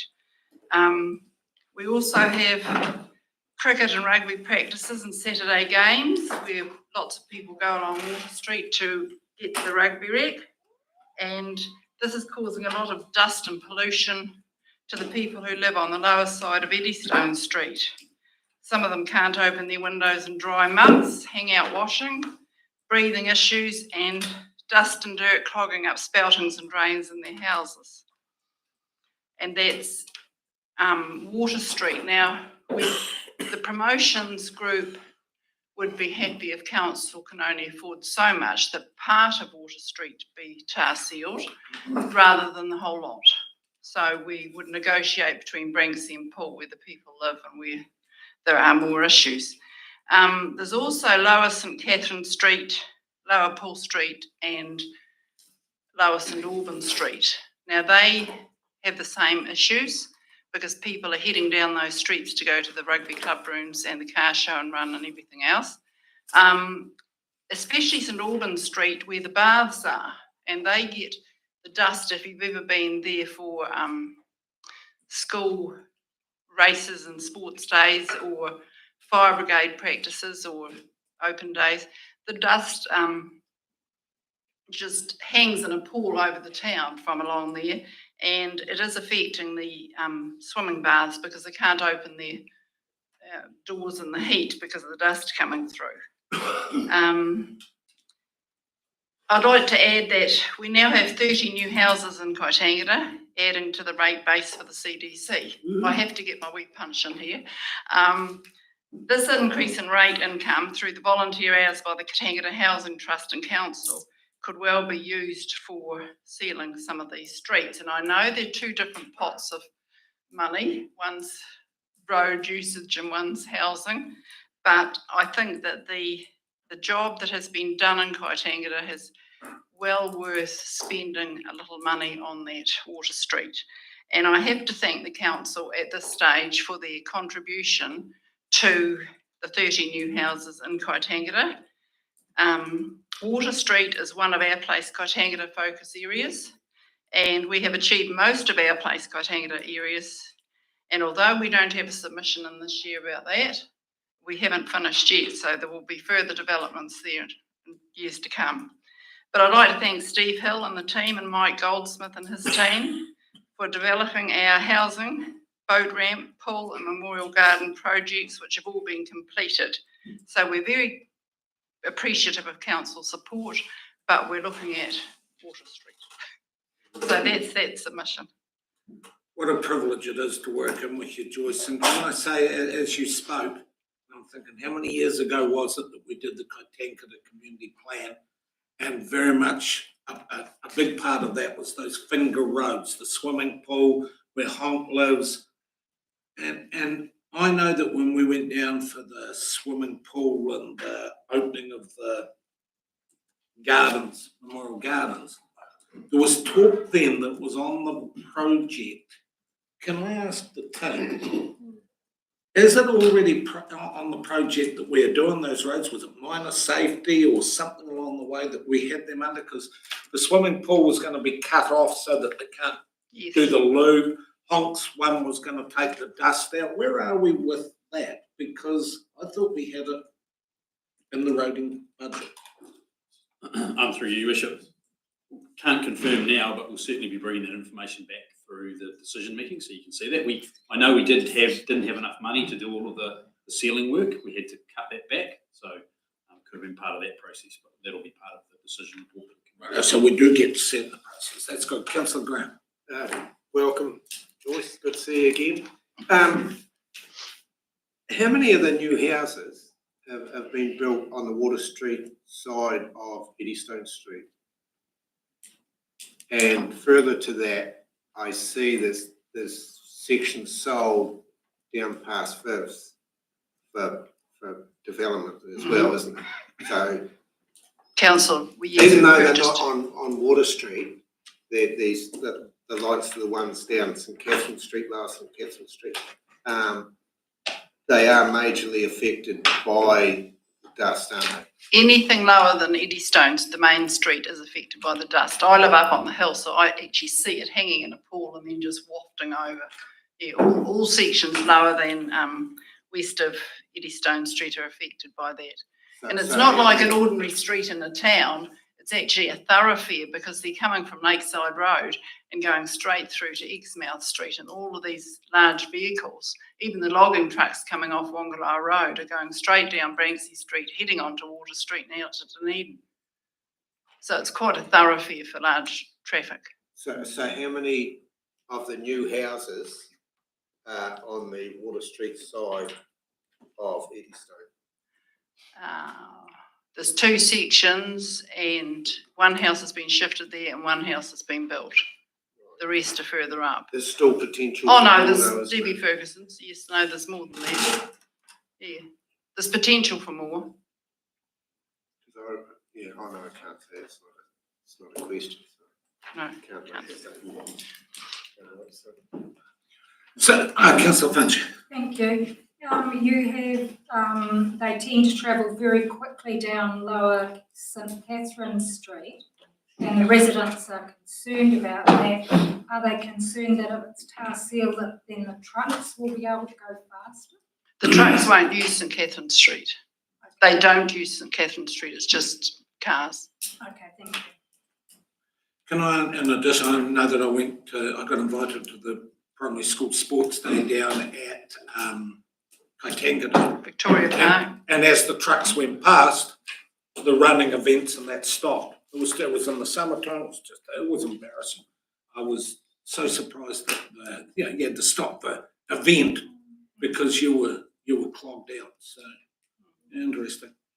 Any further questions for Joyce? Joyce, can I say, as always, like we went down to Kaitankata in the soapbox, and that was a day of rigour, shall we say. But your decency and your honesty and your leadership that you showed your community there, as always, made such a huge difference. So 30 houses, you can be proud of that one. The overall, we went, one of the Job Opportunities team left the other day and we had fish and chips at the Kai pub, and then we did a tour of Kaitankata. Shipshape in Bristol fashion. The berms are mowed, the cars are gone, the houses are tidy, and there was only one name I kept mentioning was Joyce Beck. I don't know why. So well done, Joyce. Really appreciate the commitment you have. She's getting tired and old. Yeah, but the decency and the leadership is shining through. So well done, and we so appreciate all the efforts that Kaitankata Promotion has made, and what I see as the transformation of the community. So well done. Appreciate it. Thank you. Just before, because I don't, so that ten. Oh, hold I've got a up. second. Thus I'd sent you on your way. No, I wouldn't be going. Page 1682. And it's interesting to hear other people talk about the value of Clutha Development, because the next submission is to ensure that Clutha Development get their funding to carry on the work they do. The chap from Lawrence on Skype there, he was talking about Clutha Development. We can only speak very highly of Clutha Development. We would like them to get continued funding. They set up our Kaitangata Housing Trust for us. They set up a budget. They developed our prospectus for us, and they continue to work with us and answer questions to ensure that living and working in the Clutha district, which is one of their priorities, is absolutely in front of them. And they're very, very helpful. We would not have had 30 new homes in Kaitangata if it hadn't been for the Clutha Development Group of Linda and Sarah. They're also focused on growing tourism in the Clutha district and have funded signage at Kaitangata as part of our memorial gardens with the map of Kaitangata and the street map of Kaitangata and where it sits in South Otago. And they're working with us to develop a southern scenic route coming off the Crichton, the bridge south of Milton, round through Lake Tuakitoto, which is a recognised wetlands, through Kaitangata and coming out again at the Alclutha Bridge. Otherwise, they'll just be going through Hill End, I dare say, and there's nothing much to stop for there, but we've got a lot to show and share if they come via Kaitangata.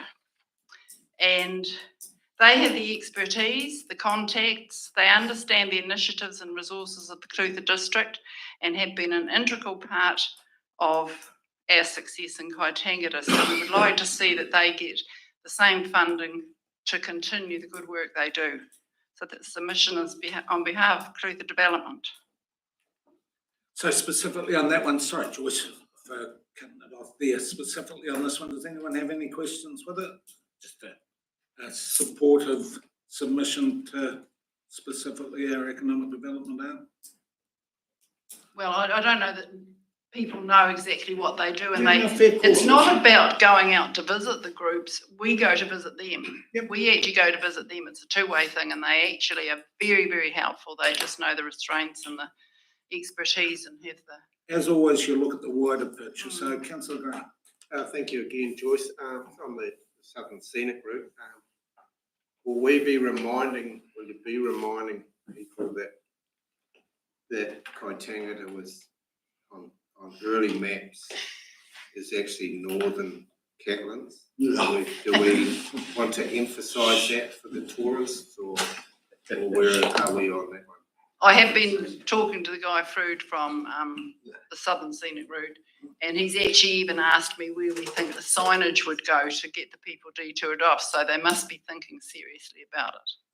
So you'll emphasise that it is northern Catlin, gateway to the Catlin. Or you could have the Catlins gateway to Kairook. It's just whichever way you're travelling. But I'm not gonna farewell you twice, Joyce. That's not happening. But thank you very much for your submissions. Appreciate your time. Team, that would have brought the session to an end, but we have, due to ruthless efficiency on the chairman's part, we're a quarter of an hour ahead of ourselves. And we do have one submitted from the next one, Mr. Bryce McKenzie. So Bryce, welcome. I don't know whether you've had an opportunity to, Joyce, just before that, we are coming in. More than welcome for anyone here to come and join us for Smoko time. So if you wanted to join and have a cuppa with us, I'd hate to see you head out the door. As always, I should have known. My apologies, Bryce, for the interruption. Welcome. Don't know whether you've had the chance to hear the time frame, the fact that we've read all the submissions, so hit the highlights, but please come on up. Do know that it's being recorded. What else do I have to do? No, that's... So welcome, Bryce. The floor is yours. Thank you, Mr. Chairman. I'll be brief because, as we all know, that everybody presenting here knows better how to spend the ratepayers' money than what you do. So I'll just be brief with what I've got to say. Have you seen my written? Everyone will have read the They have, submission. okay. Oh, sorry, Ken, the submission, it's page 231. Sorry, that's your word. I mean, something I haven't got on there, but something that's near and dear to me is the mental health of the people that are going to be rated. I think you all know the rough times there is out there right now. And a lot of people are only managing to stay in their businesses because they're cutting their cloth to suit their income. And I think no matter what you've got in your plan, you have to be very mindful of the fact that you're going to be putting a larger tax on people that can't afford it. And you need to have some heart in how you work that out. There's some areas that probably you can cut out of your budget, but that's going to be for yourselves to look at. But you have to be mindful and really mindful that this is going to have major repercussions on the people in your rateable area. And I can't stress that enough. Before I left home today, I had an email from somebody and they just said they don't know what they're going to do in the future. They're just losing hope and they can't stand the thought of paying more rates. So there's one area that I want you to please have a look at. Do the councillors know what modelling is being used for your climate change settings? Staff, if we could have it's a question. Well, we don't take questions. Yeah, as you were, sorry, don't take questions. Okay. That question will be answered in your, can we please note it for Well, I'd like answering to, response? I'd like to note that if it's being used RCP 8.5, which most councils are using, I'd like you to have a look at the scenario of that and what the implications are. That RCP 8.5 means that all climate change modelling is done on the worst possible scenario. In other words, all our electricity would be generated by coal. It goes in, it's a worst scenario. It predicts population growth far exceeding what we've got now. And this modelling is being done to represent the worst possible factor. And most councillors are using this RCP 8.5 in their long-term plans. It's just about impossible to reach the amount of, what would you call, pollution or climate change scenario using this model. So please be mindful of it. So I haven't got anything more really to say other than I wish you all the best in trying to collect your rates. I really do, because there's that much pain out there. I just, it's really concerning. Questions, councillors? Councillor Finch. Thank you. Under anything else, you had what ECP, so that is the RCP. RCP, yes. Thank you, because that's the question I had. Thank you. That's RCP 8.5. Thank you. Any, Councillor Volwell? Thank you. You've obviously researched this, Bryce. Which model would you recommend? Well, I think the one below that is 4 point something. And I haven't done a lot of researching on it. I've just listened to people far more learned than I talk about it. But it's definitely all there. I've researched enough to know it's there. Yeah. Sorry. Councillor And Finch. who actually does the RCPs, please? The IPC, International Panel on Climate Change. Any further questions, team? If not, thank you, Bryce, for that. Good to fit you in. I do note there's another person here. We've got 10 minutes. So if you want, Mr. Barrett, you can make your presentation now, or you can wait till after smoke. Choice is yours. So team, submission on page 231. Right. 17. Oh, sorry, I was still looking at Mr. Mackenzie. So it is still the same booklet, front pages, 17.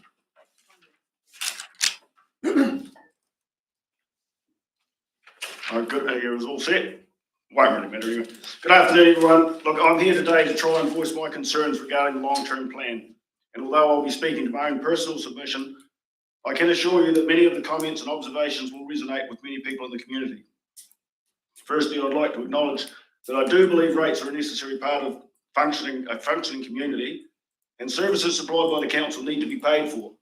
I would also agree that people within the community will put a higher priority or importance on some projects and spending, and that the council is in control of.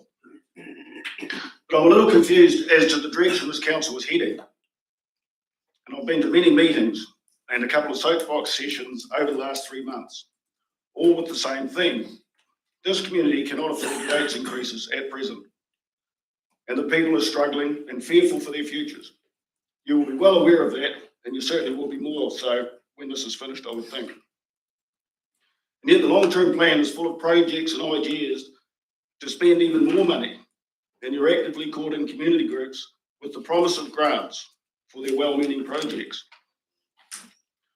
The consultation document sent out is not audited. It's really been prepared by council staff, and it's full of guesswork and assumptions. The need to raise the debt cap hasn't been officially approved, and the whole document hinges on the ability to increase rates to pay for projects. There's no mention whatsoever on any intention to even try and save money. Rather, it's a booklet explaining why you want more. I have no doubt that the council's desired plan will be approved and the ability to increase rates will be granted. And this will only fuel the public opinion that all these things are predetermined, and there is no point engaging with the council, as you will do what you want to anyway. The level of trust within the community is at an all-time low, and put bluntly, you lot are about as popular as a blowfly at a butcher shop. Oh, point of order, Your Honour. Yeah. I don't think we have to sit there and. I don't think, yeah, fair point of order. Keep your personal comments to yourself. Thank you, Mr. Barrett. Oh, certainly. This has been brought on in part by the huge exposure of recent events, but mainly by the constant lack of transparency around past spending and money wastage. There's a couple of examples. This council voted here on a design and build for the destination toilets at a cost of about $600,000. And this is coming over $1 million, and there's still work to do. There's never been an explanation as to why that happened.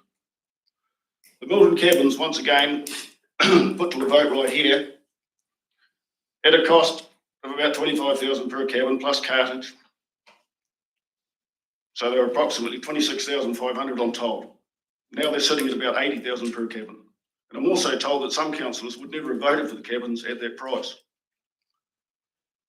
The new town hall, that seems to be a never-ending money pit for ratepayers, although the Deputy Mayor said in answer to the soapbox, yes, the hall is completed, there's $750,000 earmarked for the car park. These numbers are huge and completely out of reach for a lot of people in this community. I find it kind of offensive when our mayor and others are mentioning sums of money, $80,000 or $100,000 worth, like it is couch change. And I'm definitely concerned that this council has become somewhat out of touch with what is really going on. I have a real concern, given the enormity of the task ahead and the track record of this council to overspend, ignore voted budgets and push on regardless of consequence, that the needed or the much needed upgrades of our water and treatment plants will turn into a runaway train. I don't have a lot of faith in the council's ability to rein in costs and firmly believe that there needs to be some sort of oversight regarding projects, budgets and contracts and proper reporting back to that community. My advice would be the same as the government's at the moment, and that's focus on the need to have and not the want to have. And one last thing, would pay to listen to the ratepayers during these submission hearings. Thank you. Questions, councillors? Councillor Finch. Thank you, Phil. You've got anything else? You've got most people to Balclutha Saturday and Sunday. Who would pay for that service, please? Oh, is this the swimming pool? No, yeah, it's got bus people to Balclutha Saturday and Sunday, it hasn't got what for. Oh, I think that would be to do with the swimming pool idea that we were chucking around. That would be to bus people to the Balclutha pool to utilise the pool that was already there rather than trying to build a new one in Milton. Oh, okay, so who would pay? Well, that would be someone set up to do that, possibly not Right. a council run, probably a private person could run a shuttle, I would have thought. For that, and you've got dredge the river for gravel to lessen flood risk and use the gravel to maintain roads. You realise that we can't do that because that is ORC, the gravel in the river? No, I didn't know that at all. I just thought it was a good idea. I think I did that one about 4 o'clock in the morning when I couldn't sleep, so you'll have to forgive me if I didn't make a lot of sense. That's fine. And you're saying, some people can't afford any rates increase. So you realise all across the world and New Zealand, there's got to be some rate increase Yes. for all the cost that's gone sky high. Yes, I do realise that, and I mentioned that in there. I'm just saying that I've heard that there's people struggling now that cannot even afford to pay the rates they've got at the moment. So, And you don't support rates being wasted on United Nations. no, What's United Nations, please? you're not heard of the United Nations. Yes, but that's overseas. It's not in. Well, your climate change policy comes straight from the United Nations. It's a sustainable goal number 13, so perhaps I want to have a look at that, do a workshop or something on it, perhaps. That's fine. I didn't realise we were submitting on other countries. Thank you. Good on you. Councillor Graham. Phil, good to see you here, mate. Just on a positive thing, I see you want to investigate glass grinder. Yes. Recycle thing, and this is something that's quite dear to my heart as well. So, I haven't got my glasses here. So what would you envisage the ground up glass being used as? Well, in the Stewart Island, they use it on all their roads over there. There's nothing comes off all the glassware that goes on the Stewart Island doesn't come off it. And it's not chucked in the river, it's all gone through a grass grinder. So do you see, do you see that because every council in probably the South Island has probably got the same issue, that there's bulk glass they can't get rid of? Do you think that if the council set up a glass grinding on a large scale and said to, say, Southend, bring your glass along here and we'll grind it for you for a fee, and you take away the ground glass, do you think that would be a viable? Well, I think you could either do it here or in Southend or a combination of both. There's a definite need for it. There's definitely people that Why would you do it combined with someone else when you can use it? Set up a business here and make money out of it. Well, yeah, you could definitely. Could reduce rates. Exactly, you could do either way. You could do it for both people, there, couldn't you? I mean, there's a lot to make a proper commercial glass grinder. It's not there's money to be put into it. It's not that cheap to do it properly. So, I mean, either way would be good if we had one. Further questions, councillors? Councillor Payne. Thank you, Your Worship, and well, look, I'm just, look, I love solutions, and you've given us some solutions here from yourself. And the first one I'm reading is shift the library to the hub. I'm just wondering what the research is that you've done on that. And you always saying saving $2 million, but what's the research behind that? Well, we're paying, I think, $1.2 million now in our rates for libraries. And the library, I see in the paper that they're wanting another $500,000 to fix the roof on the one down here now. So there's a saving straight away just by shifting. It's basically essentially a whole lot of shelves with books in it. It's not that hard to shift a library. You've been down to the Tipoma and researched the idea of them moving in there or not? I've been in there. I went to a movie there one time, but I wasn't in there to investigate a library at that stage, no. But it's a big building. Surely there must be somewhere you can stick a library. That's fine. Thank you. Further questions, team? If not, thank you very much for that. Look at that time, 3 o'clock. Almost a standing ovation for the ruthless efficiency, so I've got to what? Oh, 3 o'clock, tend the generator. It's 5 to 10 minutes. Yeah, so the generator, everyone know the generator will flick off, things will go dark. It'd be good.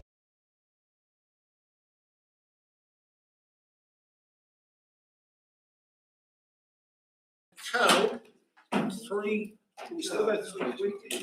Yeah, we are right. So we're adjourning for 3. No, in fact, we adjourn till 3:30.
Submissions hearing back to order. There's been a few change arounds, obviously with two from the promoted to the last session.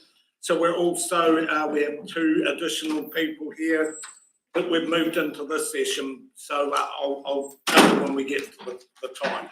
But we now go to the first one on the list, the revised list on page 144. Welcome, Andrew. Andrew Jackson, welcome. Floor is yours, Andrew. Sorry. You went, sorry.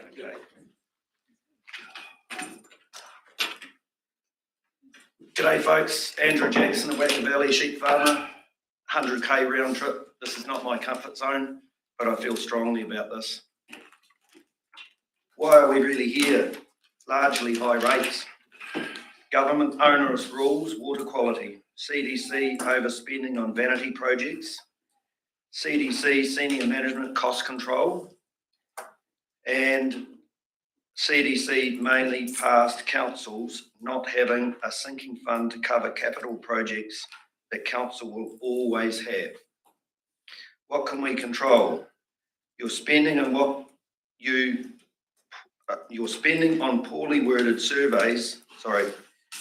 You're spending on what your poorly worded surveys say the community wants without truly explaining the cost, or more importantly, cheaper options. What will be the whole cost per swim for Milton's new pool?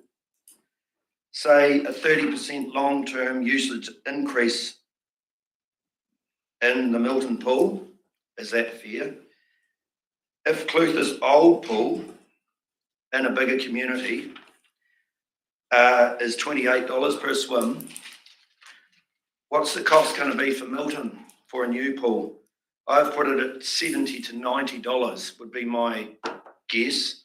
I have heard that the servicing costs about 60, so I would have said I'm about right. Now, do you really think that the community in Milton will wear that? Do you think that's fair? And can you go to the little old lady who can't afford to turn her power on and say, we're building a new $14 million pool?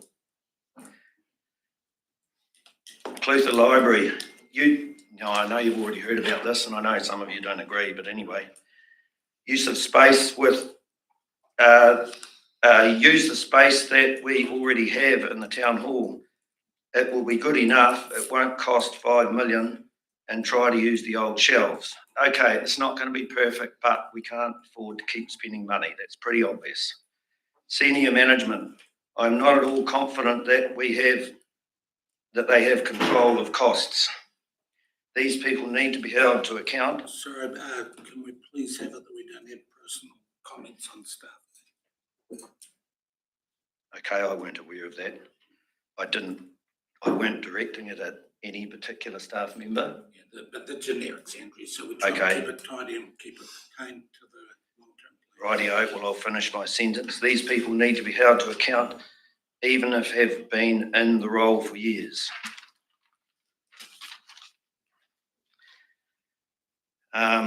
Changing tack slightly here. History has well proven that government doesn't always make the right decisions. So for an example, most developed nations now do not fluoridate their water. 90% of Western Europe rejects fluoridation, and only 3% of Western Europe fluoridate their water. More recent studies highlight the potential negative neurological effects of fluoridation on young brains. These include lower IQ rates in children in the vicinity of 5 to 7%. Do you get that, guys? 5 to 7%. Now, I know that you're going to say it's outside the council's control. I get it.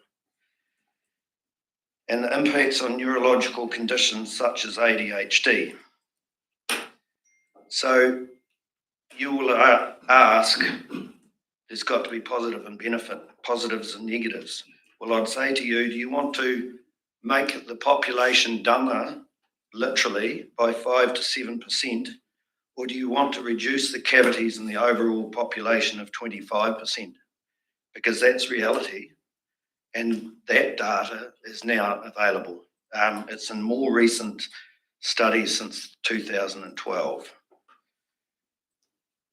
If the signs are concerning enough for most of Western Europe, and the scientific research community also highlights increased risks, I think we should take note. The CDC, together with other councils, should, so that's the last of my example of government making decisions which might not be the best decisions. The CDC, together with other councils, should stand up to government mandates on fluoridation and water quality and reject this unnecessary expense that may do more harm than good.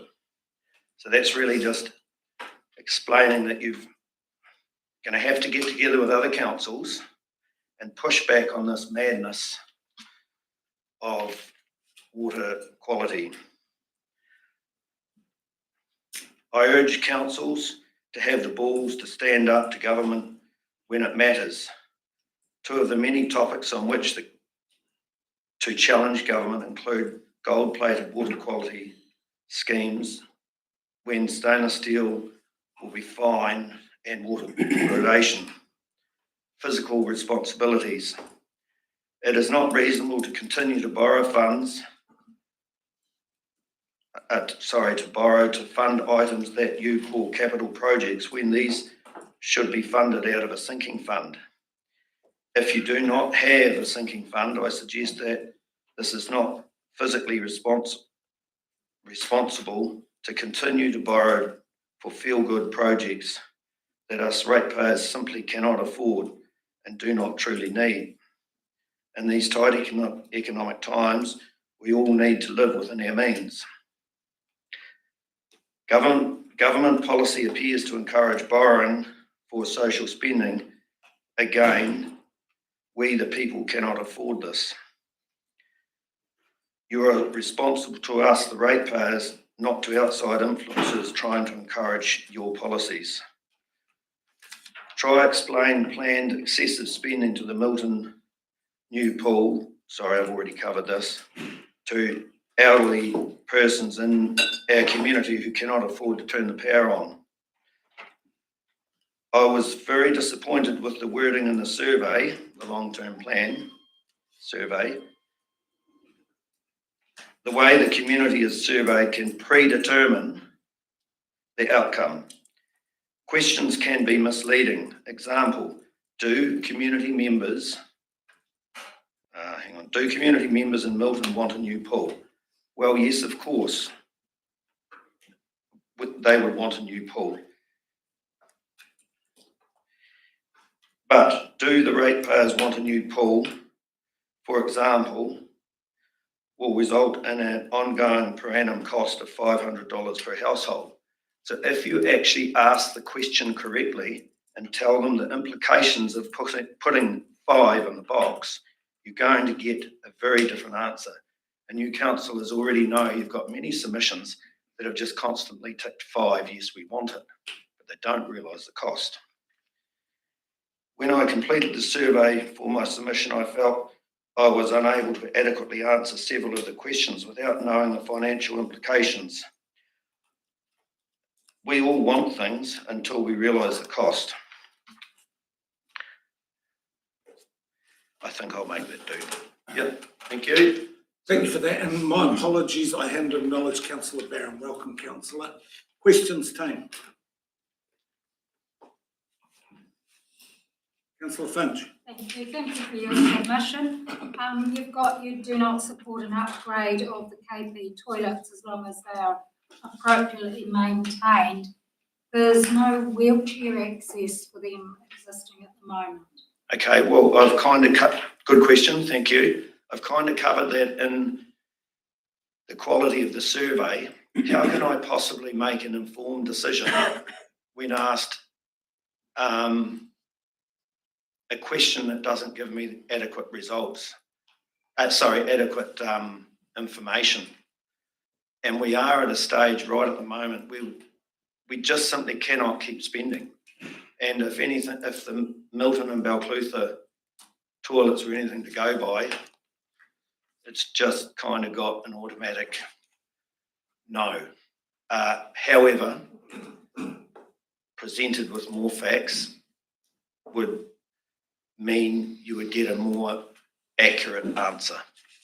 And the other question I had, you've got about that we should be going to government about the water and sewerage and stuff, which we definitely have. But have you written a letter to your local MPs and government about those things? No, and that's a really good question. And maybe what I should take away from here is that I should do that. So thank you for prompting me. Councillor Payne. Thank you, Your Worship, and welcome, Andrew. I read through your submission, obviously, and there's a couple of wee things that are just a little bit ambiguous. On one hand, one of the priorities is healthy and safe communities. You've rated it as a 4. But then when we have a look at quality housing and jobs and safe drinking water, you rate them as a 1. And I mean, I would have bundled myself personally all them into the same bowl and said that's what creates healthy and safe communities. Have you got a comment on that for us? So do you think our water quality is not adequate? Oh, that's not the question. Okay. Yeah. Well, I'm saying that I think our water quality is perfectly adequate the way it is. So I don't see why we need to spend an excessive amount of money. And housing? I'm not sure that it's a ratepayer's expense. And let me get this, in Holland, it's a privilege to have community housing, and they are encouraged. It's a requirement that you cannot stay in community housing for long. You've got to work your way out of it. And I think for ratepayers to just continually fund some people in community housing, I mean, I haven't studied it to be fair, but I'm just not confident that it is necessarily a ratepayer's cost. I haven't studied it. Thanks, Andrew. That's all right. Further questions, Tony? No further questions. Thank you for that, Andrew. Appreciate your input. Next person we've got on our list is Milton Area Promotions. Kay, welcome, Kay.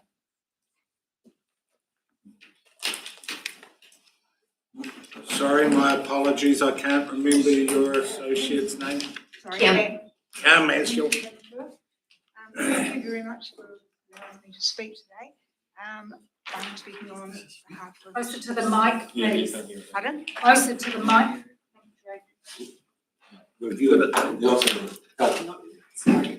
Sorry, I'm not that used to this. You're doing well. I thought my voice was loud enough. Yes. Okay. Give that a wheel. Can everybody hear me now? Yeah. Brilliant. Okay, thank you. We're here about a dog park for Milton, probably following the previous speaker. So it was a wee bit frivolous, but we think it's something important for Milton, something that's been on our plans for quite some time. We originally planned to do it at Moore Park when we did the Moore Park cycle track and Flying Fox, but we realised there wasn't sufficient room there, and also probably best if the dog park had its own zone.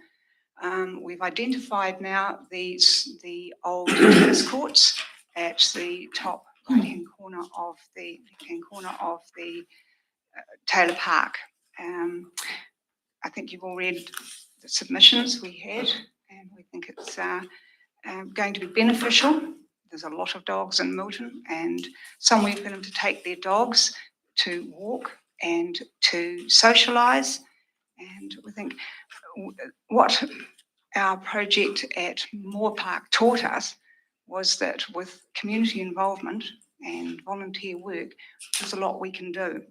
And we're lucky enough that the AMP Society and the neighbouring farmer have allowed us to use fences, which they'll need modifications, but still it's a big help. So that and some elbow grease and hopefully a grant from the council, and we will get there very soon. But I'll leave Kim to carry on. Thank you, Your Worship, and other councillors.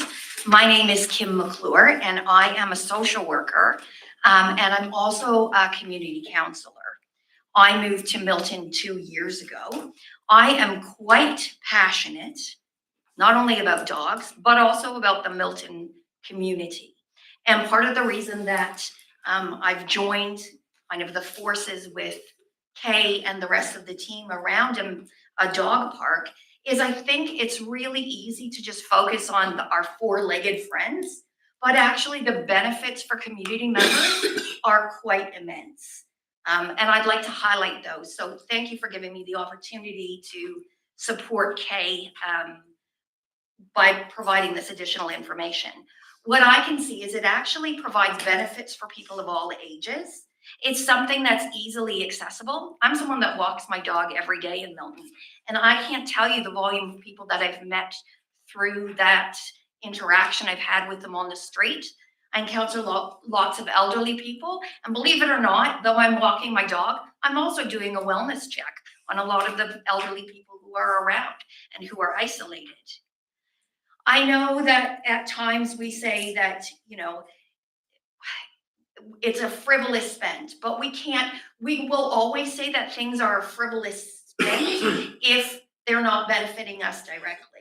And putting an investment in mental health, and by having a dog park, you are going to increase people's mental health, because the strategies of having a safe and healthy community are about people's mental health as well.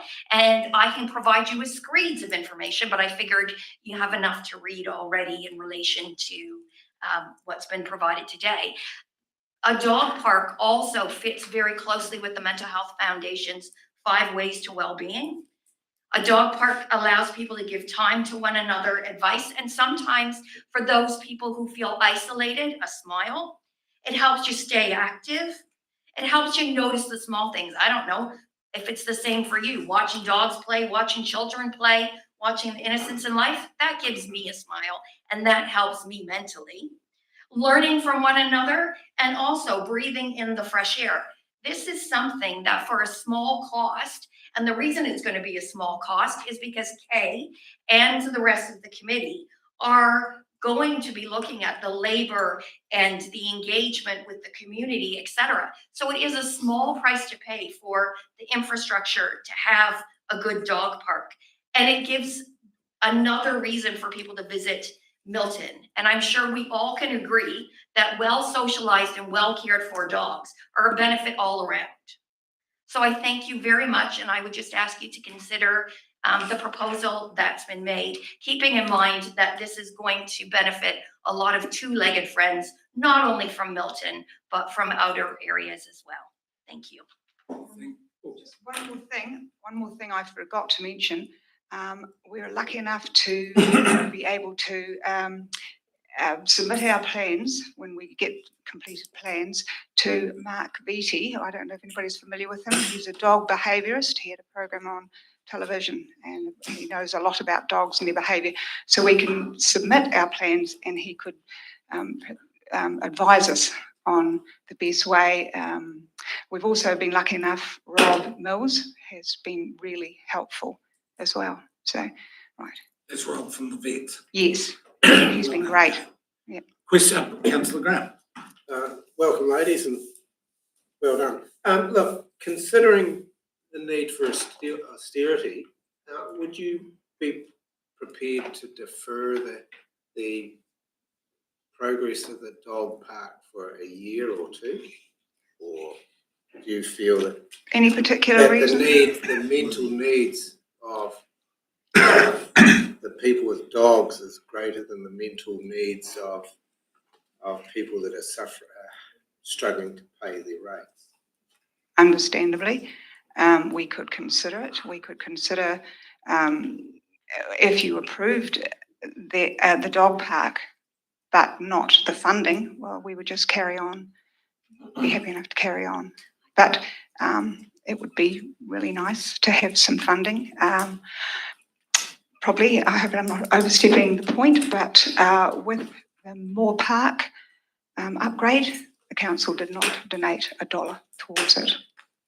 However, it failed. Councillor Lynn. I'm just trying to work out exactly how much funding you're asking from council, because from the submission, I see support in terms of land allocation, permits, which I understand, and ongoing maintenance, but there's no dollar figure with your submission that I can see. No, there isn't. There wasn't time to do that, so no, I'm afraid there's not. But we will consider all that, and also Kim is very practiced at funding. Yeah, so probably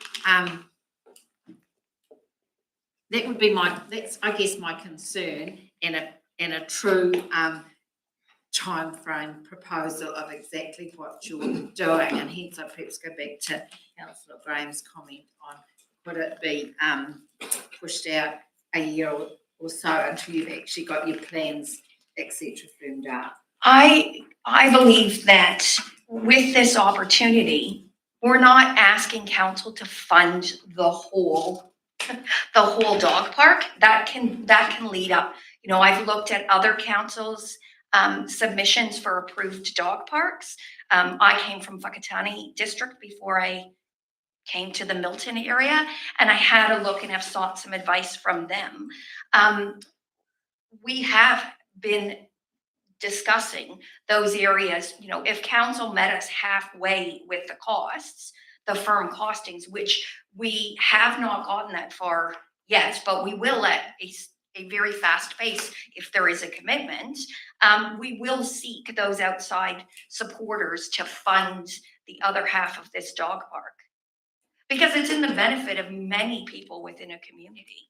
So I know from my previous experience of living in Edgecombe, which is in the Whakatane district, there are lots of places to go for additional funding. However, what we do have to keep in mind is this is something that will be an asset to council. And by the work that we put in the manpower, volunteer hours, and additional contribution, it really isn't going to cost that much overall. And we've got commitment from farmers to cover 2 sides of the fence. And there's huge community buy-in, which I do have to be honest, in the 2 years I've been in Milton, I haven't seen a lot of buy-in. Sorry, I just have to comment on that, because this is something that people are enthusiastic about. Thank you. Further questions, Steve? One more thing about the maintenance going forward. That area is mowed currently at this point, and it would continue, but there'll probably be less mowing, not more. And the plants are all pretty much established now. Thanks.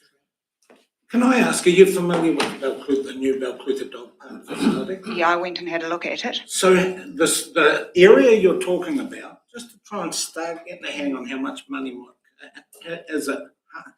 The tennis court area, half the size, same size? No, it's bigger than it's smaller than the Balclutha dog park, but it will be much bigger than the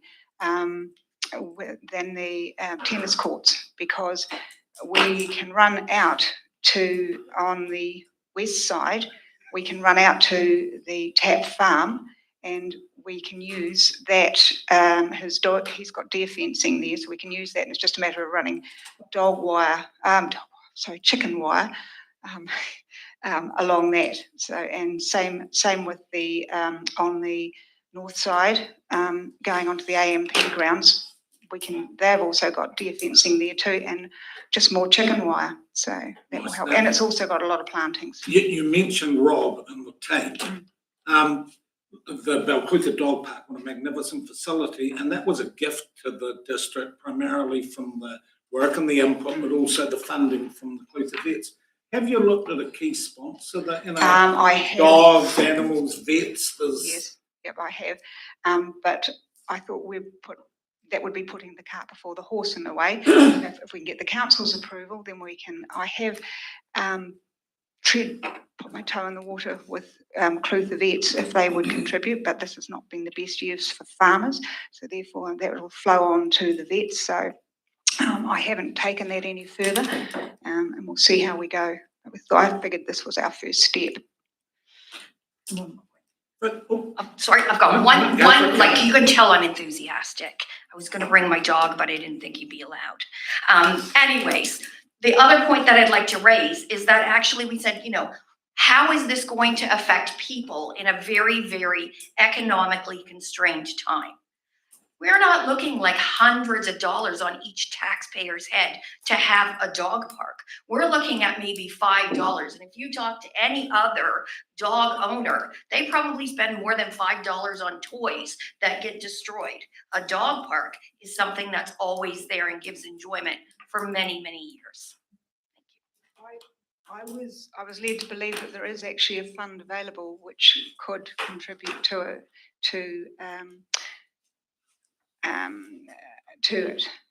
A community funding pot which comes from. So that will be addressed Right. when the staff get back for your submission. Any final questions, team? If not, thank you for your enthusiasm. Thanks for your submission. Appreciate it. Project Bruce, page 294. Hold on.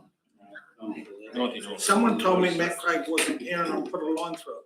Am I right with that? Is Arn still there? Yeah, no, so Matt Craig's not there.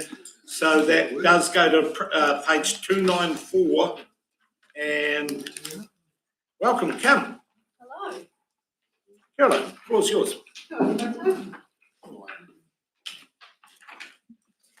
Hi, everybody. Thanks for having me back again.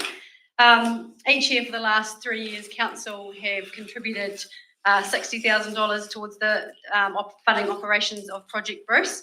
And I'm here essentially to thank you for that. We've had an amazing 3 years, and the Project Bruce Charitable Trust and staff are hugely grateful for the support. The funding that we have had from you over the last 3 years has enabled us to thrive rather than to be scratching around looking for funding rather than doing our key work. So we've had a lot of time to think broadly and look to the future.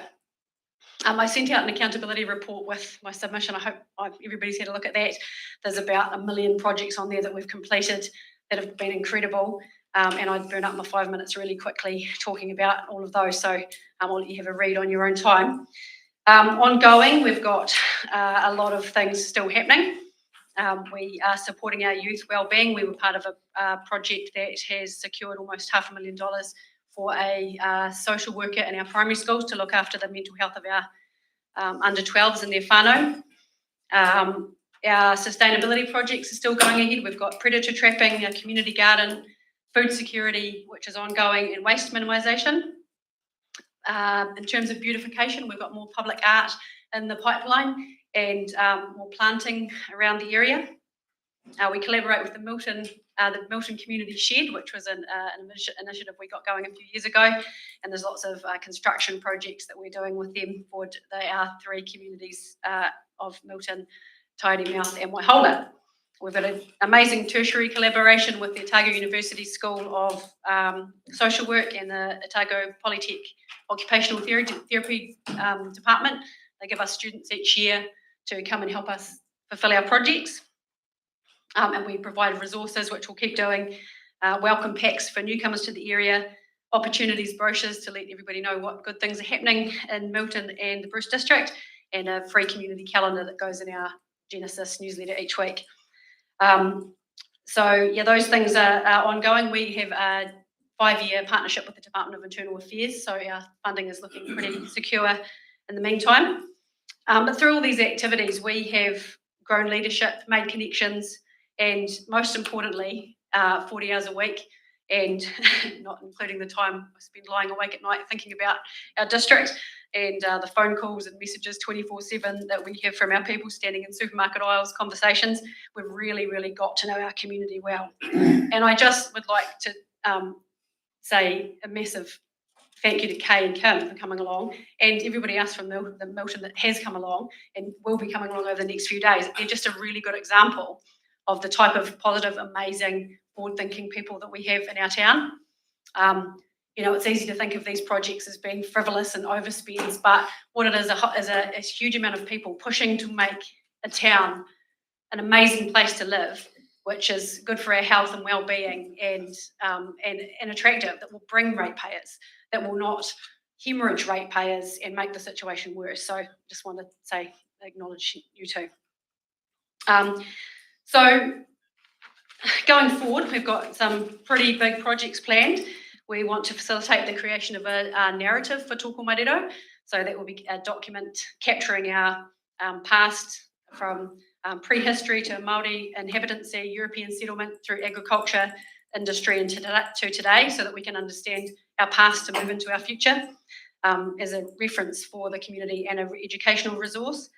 And of course, the most exciting thing that's happening through the Bruce District at the moment is the cycle trail. So the Clutha Gold Cycle Trail is an absolute game changer for us. I sit in my office and watch hundreds of cyclists coming into town and sitting and eating their pies and going to the cafes, and it's remarkable how that is going to shoot Milton and Waihola especially ahead. So what we want to do is we'll be looking to work with council going forward for a pump track in one of our parks, hopefully for BMX type activities, and we're talking with City Forest about potentially putting a mountain bike track, mountain bike park up on the hill behind Milton. Now these are things that I will be making sure I am applying to funds outside of our area, to external funders, to not put more pressure, because obviously that's a concern, to not put more pressure on our ratepayers, but adding to our infrastructure so that we've really got something to be proud of and to really bring people in. We'll also be working alongside our businesses and local organisations to optimise the interactions that we have with our new wave of visitors and showcasing our unique Bruce District attractions. We want to have lots of reasons for people to come, stay a night or two and spend money in our town. Obviously, one of those projects it's a key project, is the library and swimming pool. And it's talked about, obviously, I know people think it's going to be a clever way to save money by chopping that project off, and that it's frivolous and a vanity project. From growing up in Milton, I'm 46 years old. The only real significant change in our main street since I was a child has been the building of the new Four Square. There's probably a lot of people here that can't even remember the old Four Square, so that's how long ago it was. The toilets and Main Street, beginnings of the Main Street, which are amazing, are the first thing that's really happened that's significant there in my lifetime. The swimming pool as a child was the place that I spent the majority of my recreation time. It's hugely important, and is really the only thing that our young people have to do at the moment outside of sitting in their rooms and playing on their screens. So it's massively important. It's not just about having a nice place to go, but it's about building a facility that our whole town can be really proud of, that will house the increasing number of community activities. I was in the library the other day and it was absolutely humming in their wee space with all of with groups and activities and children being read stories. It's amazing. So we have the activities and the interest for that to become a real asset to the town. And I know that Taylor Park's cabin gate has probably left council feeling a little bit burnt, but even in regard to that, I don't see negativity. I see a community that has a huge desire to actively participate in their future. So there's no question in terms of recreation, education, health, well-being, beautification, that this facility is going to be a game changer for us. And it's just a real shame that it's come at the time when we're facing all these water infrastructure costs, because I feel like that, people can point at the Milton Pool and library facility and blame it for the rises, but, it's obviously much, much bigger than that, the whole rate situation. I've never felt as excited about the future of the Bruce District as I do now. The long-term plan, I think, is excellent, and the potential that the cycle trail brings us is unprecedented for Milton, and it will be a huge step forward in the progress of our town. So obviously, cutting to the chase, the project hangs, the future of that project hangs in the cost. And I know it's a significant cost, but the long-term cost for Milton and the Bruce District and the Greater District is far greater than what it will cost financially now. So yeah, just as we've seen on an organisational scale for Project Bruce, how having some positivity and input and support has allowed us to flourish, we'd really like Milton to be given the chance to flourish and fulfil its potential. So Project Bruce is not applying for funding from council this year to do our part in relieving the pressure on the ratepayers, but we'd really love to maintain a close working relationship with council. We'd like to be considered a point of contact for engaging with our community, especially around communicating with our people, because we've got a pretty good relationship and, we'd like to be an ally. So that's it, essentially a huge thanks for your continued support, and we look forward to working together towards a bright future. Thank you. Questions for Kim, please? Can I have one? You just said then that you don't want funding from us. Is that for 1 year or that's it? Well, we're in this awesome partnership with the Department of Internal Affairs at the moment. It's a 5-year partnership. We're about midway through that. So hopefully if things improve and financial pressure comes off a bit, by the end of that, we'll be looking for funding again to keep the project going past the end of about 2027, but we'll come back and we'll reevaluate it then. But we just don't want to be part of the vanity projects that are going to push the ratepayers into a greater burden, really. Thank you for your social awareness. Appreciate it. I just want to say congratulations, Kim, to you and your team. I can remember when you came to council a number of years ago for Project Bruce funding, and it was quite a controversial topic at the time, and you did get the funding, and you've actually proven what an injection can do to a project in a community. And I think you need to be congratulated. You've gone for outside funding, and thank you I just want to say thank you. You've worked well, and I appreciate your consideration. Thank you. We're looking at the moment. Yep. And it's just amazing having a sort of a central point brings out the incredible energy that we have in our community. Like, it's really easy to see, and obviously fear drives a lot of the perceived negativity, but it's that we've got a huge percentage of really amazing, motivated, smart, forward-thinking people in our community, and it's kind of brought that out. I thought it was only the chair that was meant to make comment. No, I had No, you'll find out. Further questions, Tim? Councillor Martin. Well done and congratulations, Kim. Just a question, how big's your committee? How big's your project, Bruce? Our board, Yeah. we have seven members and a student rep and 3 staff. Yeah. So they roll over. We've had a few people that have been on there right from the beginning, and some that are, and Kim is now actually on our board as well. Energetic, community-minded people sort of pop up and we grab them. Oh, well done. Congratulations. Kim, can I ask? It's been a hard read on Milton of late, actually. I know you walk through, there's so many positive people, and so sometimes we get caught out also. So on the key project of the swimming pool / library. Yep. So it's an almost impossible question, but the pit of the gut from you, you're well connected to your community. How much support? A lot of support. I think a lot of it too is that people just assume this is a done deal. They're like, oh, yay, I'm getting a pool.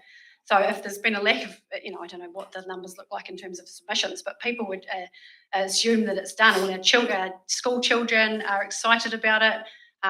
Dale, I believe, is next, and she's probably got a bit more of a breakdown of the support, but huge support from organisations, individuals, and even people that have started off. We still hear the odd, oh, there's nothing wrong with the old pool and it should stay where it is, but within 3 minutes of the conversation, then it's oh yeah, okay, yeah, I can see the point of that. So yeah, definitely huge support. Councillor, I keep on forgetting your name. Councillor Simon McKenzie. Simon, welcome, Simon. Yeah, Kim, thank you. Just on that Milton Pool thing though, so there is the support of the community, but from a council point of view, we can see the cost pressures coming on for that build. I think there is a price point though where people would say this is just too far. Potentially, it depends on the perspective you're looking at it from.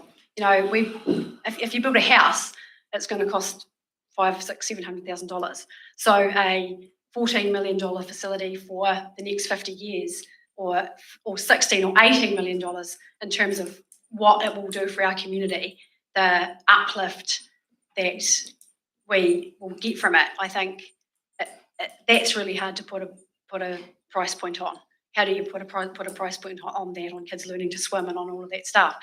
But I know, obviously at the end of the day, you're asking how much is too much and what would the community, I'm not sure that would be a. Because there is a price point, there's a price point for what the ratepayers in Milton will have to pay. Yes. Community pool over, Yep. say, 30-year loans. Yes. Yeah. And You're right. when it was originally consulted on, there was a number out there, but it will be quite different now. That's right. And it depends who you talk to. Obviously, we've been talking about little old ladies who can't pay their power bill. Any of your rates rise is too much for that. But we also have there's a good percentage of our community who are well-resourced, and even people that are borderline can see the benefit long-term of this for our community. So for me, I don't have a lot of money spare at the end of the week, but I'm fully prepared to pay for the resources that we've got as a ratepayer. And I think a lot of people share that view. Thank you. Councillor Payne, followed by Mackie, was it? Thank you, Your Worship, and welcome, Kim. Great to have the positive vibe in the room. But I'm unfortunately going to ask the hard question. So the price has kept lifting in that, and we know there's a portion that the project, the route need to pay. Is there any room for adjustment on that? As part of it, with increasing costs? Well, I think the thing about increasing costs is the longer and longer this process draws out, the more and more it costs. So it's not going to get cheaper at any point. And if we keep compromising and redrawing and going back to the community and adjust, the whole thing blows out. We've whittled it down to a really, really, well, the last design that I saw, I haven't seen it finished because it's obviously council, this department, but I think we've done as effectively, we've whittled it down as much as we can without making it pointless. But the question was, Yeah. would you look at your contribution to the total project and adjustment of that? Oh, well, I'm kind of not representing the pool committee. Okay, This is, right, but fair question then, yeah, but yeah, sorry. but no, that's okay. So you remember Kim's Project Bruce, Yeah. but one part of her submission is Yeah. the hats of the town. Councillor Mackie. Mike, thank you very much. No one knows how important swimming pools are more than me. I was caretaker of a swimming pool this year. But are there any big, following on from Councillor Payne's question, are there any big businesses in the Milton area that would be willing to sponsor that pool considerably more, and for say naming rights or anything like that? Potentially. It's a bit of a chicken and egg situation. We don't know what we're looking at until we have a final price. The Milton communities are massively supportive. We've obviously got Calder Stewart who are incredible, potentially. But it's a time thing really at this stage. It's taking such a slow process that it's really difficult to know what we need to look at and who we need to approach to make that happen. Thank you. Councillor Barron. Thank you. Well done. The funding for the pool at present is funded by a targeted rate for Milton plus a general rate for the Clutha district. And the question I've got is that people that live in Lawrence or Tapanui or Clinton might never use that pool. So what are your thoughts on them paying? Well, we're a whole district, aren't we? So it's as well as uplifting the whole district, I'm sure that the Milton and Bruce Ward residents have been paying for things that they haven't necessarily been using in the past as well. So, are we working as a district, or are we splitting it off and looking after ourselves, I guess, is the question. And I feel that, elevating Milton and bringing more people to our district can only be beneficial to the whole district.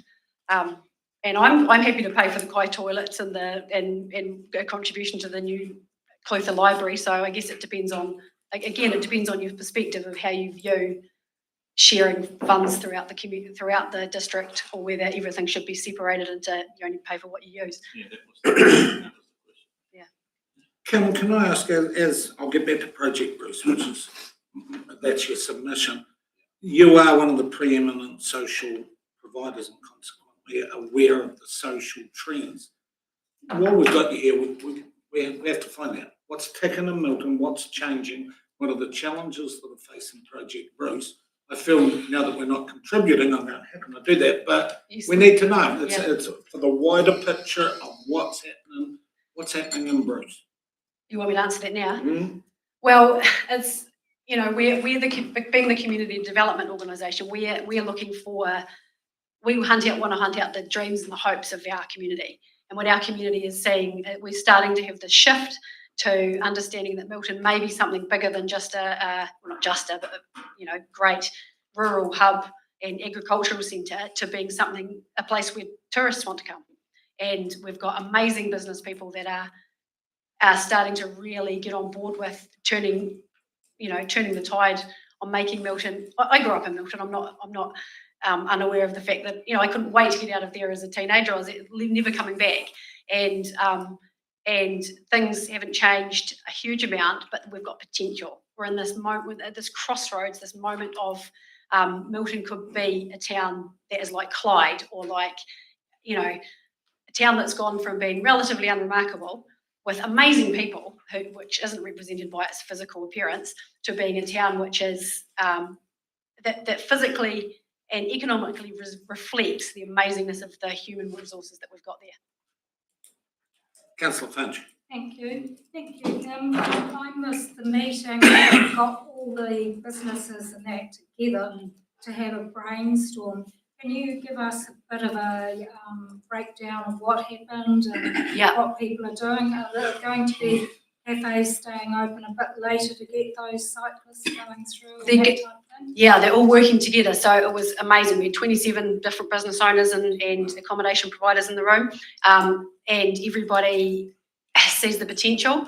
The Rotary and other organisational groups are happy to pitch in with infrastructure things, and there's a huge, it was kind of a really lovely to have all those resources together in the room and comparing notes, and there was already connections made, and we could do that, and you're not going to be opening until that time, so we can do that. And the pub said, we need to be capitalising on that and writing notes desperately about things that they could be doing. So it's just a matter of people talking and not being siloed in their own little businesses, but getting together and moving toward in one direction together, which is what really happened in that meeting. So is there going to be continuation of that group? Yes. Yeah, one of the groups of students that I've got working with me from the Otago University at the moment, in fact, all of them, I've got 6 groups of 5 year 3 and postgrad social work students have all been working on different aspects of the cycle trail. And one of my colleagues has also bought the Bike Bruce website domain so that we can put together a website to promote the area. And one of our groups is literally presenting next week a document that has connections and opportunities and stories of success from up the trail to be distributing to our business people so that they can get a bit of a head start on what other towns have done well. Right, team, I am conscious of the time. I don't want to curb the enthusiasm, Kim, but I'm famous questions mean time. Can't curb it. Is there any specific last one before we go? If not, kia ora, Kim, thank you for your presentation. Next one on the list, Dale. Welcome, Dale. So Dale's at page 30. Welcome, Dale. What's yours? Thank you very much. And thank you for asking Kim all of the hard questions. So I'm Dale Wyber. Thank you for offering us the opportunity to speak. I wear several hats. I'm the nurse manager for Milton Community Health Trust, the operational manager for the Tokomaru Community Hub in Milton, and I'm speaking on behalf of the Bruce Community Facilities Trust, and that's the overarching organisation supporting the new swimming pool committee in Milton. I have an apology from our chairman, Stephen Woodhead, who unfortunately is sunning it up in France. He'd obviously like to be here. I'm going to focus on the opportunities that a new complex, which incorporates the library and service centre in the main street of Milton, offers. As you're aware, both the library service centre building and the old pool complex are near the end of their lives. Much planning and future-proofing forethought has gone into the process around this so far. Neighbouring land beside the existing site has been purchased to allow for, at a minimum, car parking, but also opportunities for future development. And where we're at in terms of the committee, just a little bit from our submission, is that we're awaiting the fixed design to enable community selling of the proposed finished design. And we're also awaiting the resource consent to enable the grant applications to large funding organisations to occur. So council staff are just working through that process, and then obviously it comes back to council. So we're kind of just in a waiting mode right now until those things are done, and then we are ready to go. We're ready to make the big grant applications.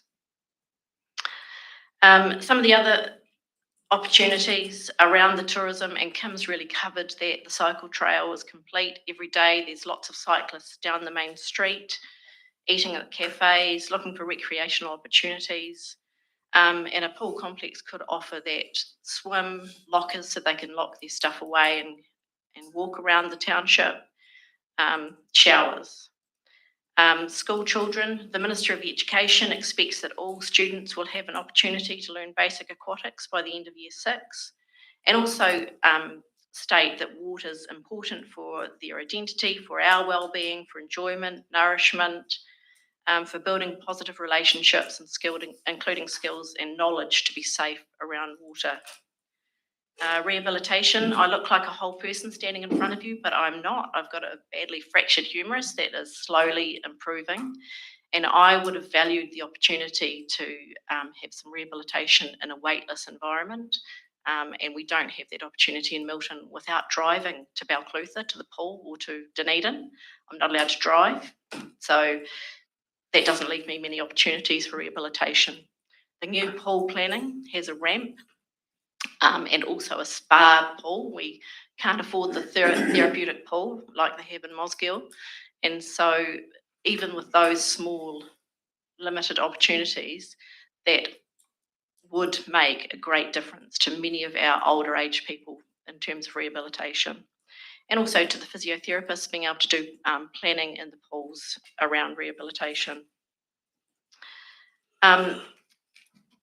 A previous submitter said about the survey, do we want a new pool in Milton?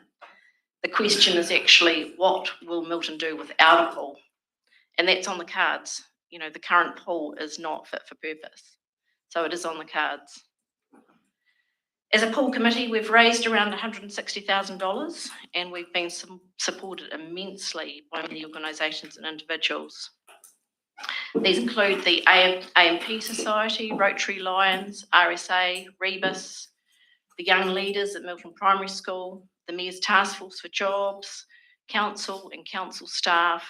We've done multiple small jobs in the community and lots of fundraisers, and we have more fundraisers planned. And we have a great relationship with funders. We anticipate over $1.5 million in grants. And hope for more than that, but that's kind of the verbal commitment we've had so far. Lots of grant organisations who may not give for a pool complex may give for equipment, so there's further opportunities for us to engage with those grant funders in the future. And that's why we're called the Bruce Community Facilities Trust, not the Pool Trust. We are looking to the future for what we can add value to. So it's not just this year that we're fundraising or next year, it's an ongoing commitment. I'd also like to finish just on a personal basis about the importance of the swimming pool. Our family, we are intergenerational users of the pool. So I had swimming lessons in the pool, I was in the high school swim team. Our children had swimming lessons in the pool, they were all in the representative swim teams. We'd never had a boat, but our kids are all safe swimmers in the sea. They can water ski, they can jet ski. Our son just bought a little fishing boat. We all went out fishing and caught enough fish for our whole family. So just from learning to swim, we've created all of those opportunities for ourselves and our families. And our son has gone on to have a degree in aquaculture. So that's how it's affected our family. Thank you. Thank you, Dale. Just before we go to the question, can I check, is that door open? There's one heck of a draft up through here. Is everyone warm enough? No, Your Worship, we noticed that the temperature had turned off, so we just turned it back on. Done. That's right, that's taken. So my apologies, Dale, just to make sure everyone's okay there. No worries. Questions for Dale, please? Councillor Harrison. Look, thanks, Dale, thanks for coming along. So have you got a target that your committee is committed to for raising funds locally? You've talked about, you've got $160,000 so far, and you've got sort of projected commitments from grants and what have you, 1.5. Have you got an idea of what your gross So amount would be that you were our targeting to raise? original target was $2 million, and that's because our population in Milton itself is only around 2,000. Extended around Milton into the Bruce, like Wahola, Torremouth, we've got about 3.5 to 4. It just depends on where you get your statistics from. And so we felt that, based on our discussions with grant funders, we felt that that was a reasonable amount as our starting point for grants. We didn't want to overcommit the community and frighten people away when we did the advertising around what we needed to raise. And that's why the resource consent is so important to us, because we want to try and get the grant funders on board so that we can then show the community how well we're doing. Yeah. I did say in my spiel that we do hope to raise more than that. That's not our end point, but we felt it was a reasonable starting point, and that lots of grant funders will look at equipment and other things for the pool as it comes to fruition. Councillor Barron. Yeah, thank you, Dale. You mentioned the Mosgiel pool. Do you know how much money they raised outside of DCC funding to fund that? It was an ever-changing, and that was because of their relationship with the Dunedin City Council. So we haven't heard what the final figures were from, I've forgotten, Irene Mosley, and we haven't had a conversation with her for a while, actually. So as they were looking at what they were going to raise, they were doing a community fundraising thing down the street. I don't know. Do you know? No. It would be a guide though. 4 million. They raised 4 million. And they were in the same situation as us. The price kept going up as every delay occurred, because we've had 3 years of COVID and higher building prices. Is their pool 25 metres? Yes. They've got a much bigger facility and a therapeutic pool and a spa pool. And so there's some differences around their build, but my understanding is it went over 21 million. Thank you. Yeah. Timing's everything. And as you said, delays have certainly escalated the costs. Do you now have where you most likely think the timing for the pool and the request to council would be? What year, what time? It's very dependent on council staff at this point, and their relationship with the those that are doing the quantity surveying. So we had hoped to make our applications at the beginning of this year, and so it's likely to be at the end of the year, because there's only 2 sittings for the grant funders, for the big grant funders. And so as soon as the fixed design, the quantity surveying, and then council final approval, resource consent, which can take, I understand, up to 6 months. 10, yeah.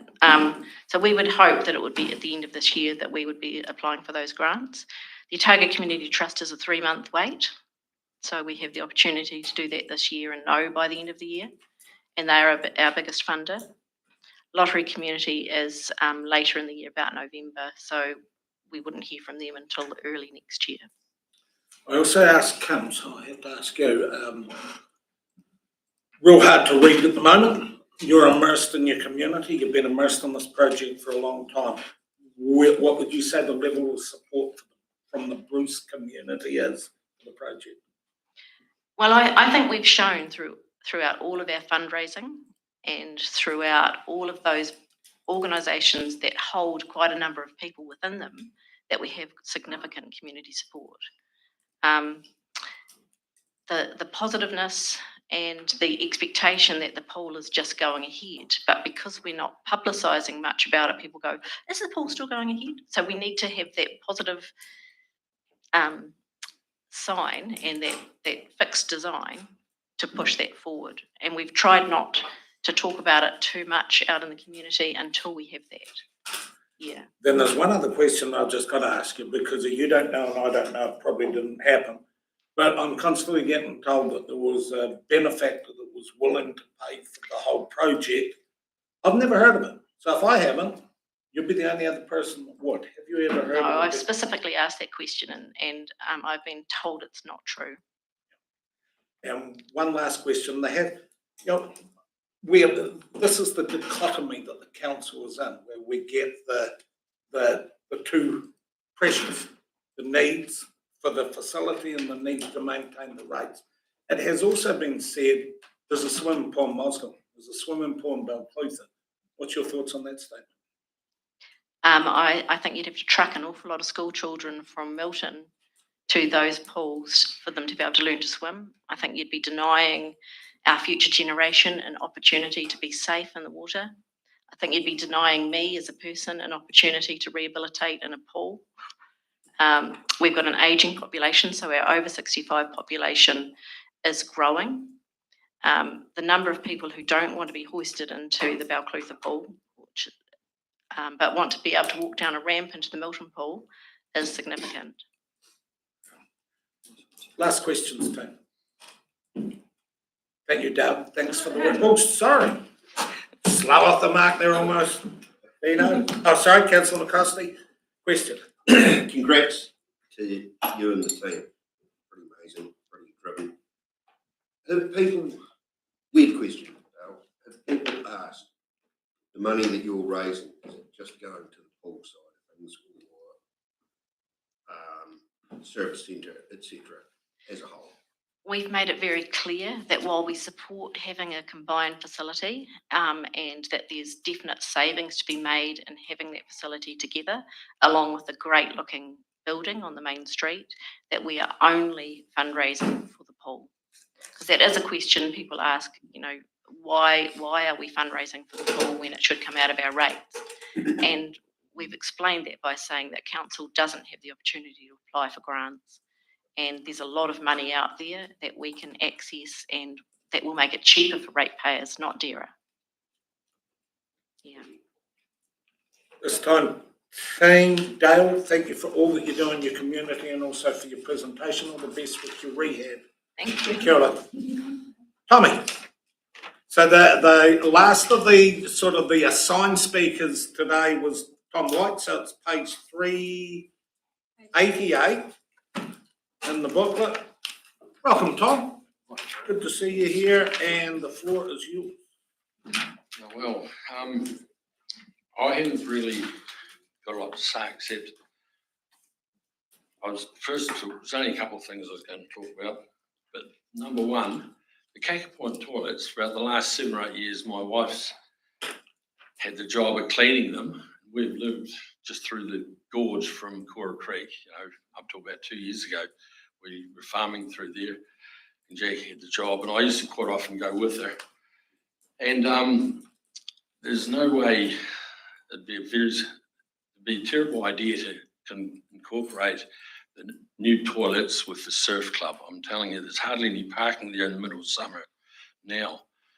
And if the council's considering looking at building new toilets in Cacre Point, they definitely have to be about where the toilets are now. To put them with the surf club, it would be just a total mess. Like in the middle of summer, they can barely get a park, around the shop, across from the shop on the other side of the road. Yeah, that was about all I was going to say. So the toilets, there's no two ways about it. The toilets, Cacre Point has seen better days, and also, like they've been mentioned, they haven't got wheelchair access, but that could be altered. Those toilets could be changed so they do have wheelchair access, because the the changing rooms don't get used that much. Like we're basically there every single day to clean them, or Jackie is, or I'm there quite often.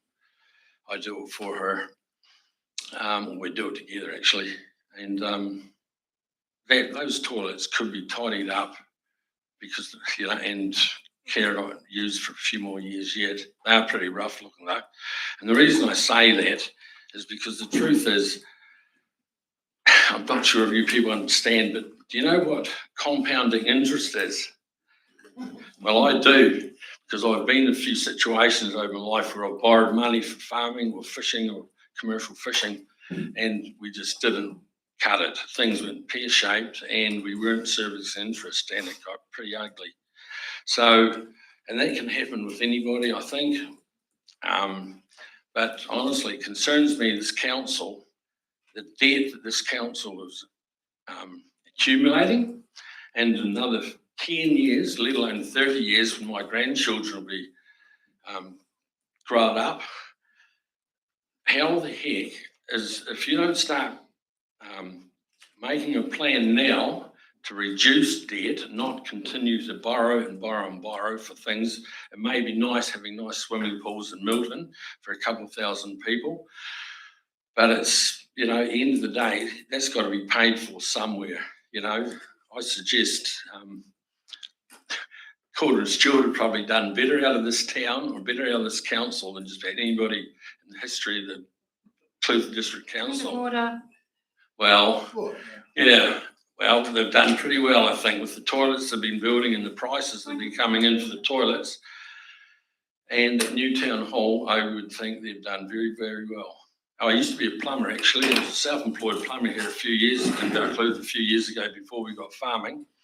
And at that time, there was 2 building inspectors, and they both done drainage and building together. Now, I'm not sure how many vehicles are parked out there with Clutha District Council written all over the side of them, but in those days, 40 years ago, there was 2 or 3 vehicles.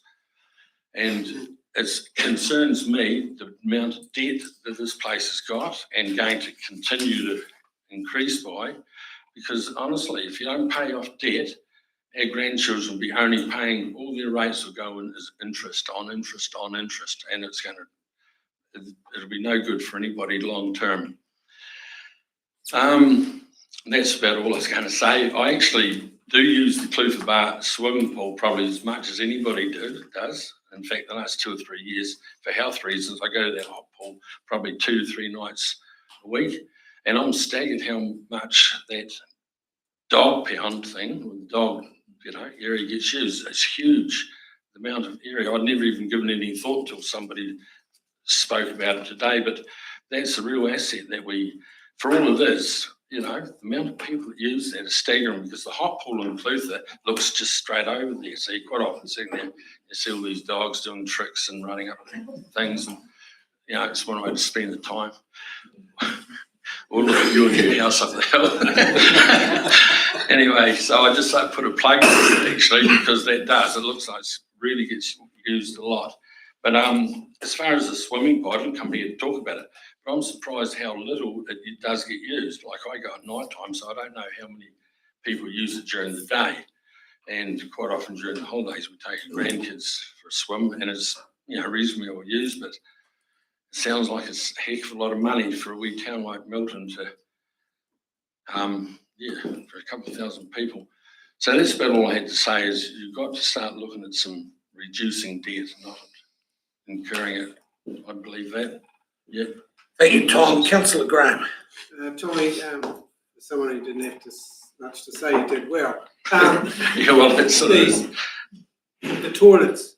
Yep. And Keck Point, and no parking around it. So where would be the closest that you could put them? Well, the toilets where they are now are good, but there was talk, or had been suggested, they build a new, the surf club sounds like it's going to get replaced down there. And there was an option was to have the new toilets incorporated in that surf club, which would, my thinking, would be a terrible idea. That needs to be separate. Those toilets where they are now, in the changing rooms, are down the road about probably 70 or 80 metres from the shop and surf club now. Yeah, but to have those new toilets, if they were being built, to be incorporated would not be good. There'd be hardly any parking, the amount of tourists that come in now, yeah. So do you think that 70 metres is too far to walk these days? No, there is parking there now. There's good parking at the Kaka Point toilets. We're there now. You've probably been there a dozen times, or over the years you would have seen. They're changing rooms. Well, they're good where they are, but if you move them up closer to the shop and all that, that's where it'd be a problem, a huge problem in the summer especially. In the, you know, no, where they are is okay now. It's good. And the sewage is already there, isn't it? The connection is already there. It's a case of building new toilets over top of it. The services are already there. The water's there. The sewage is there. Like the toilets are pretty rough, really, but they do the job too. Councillor Payne. I will ask a question then. Yeah, thanks, Your Worship.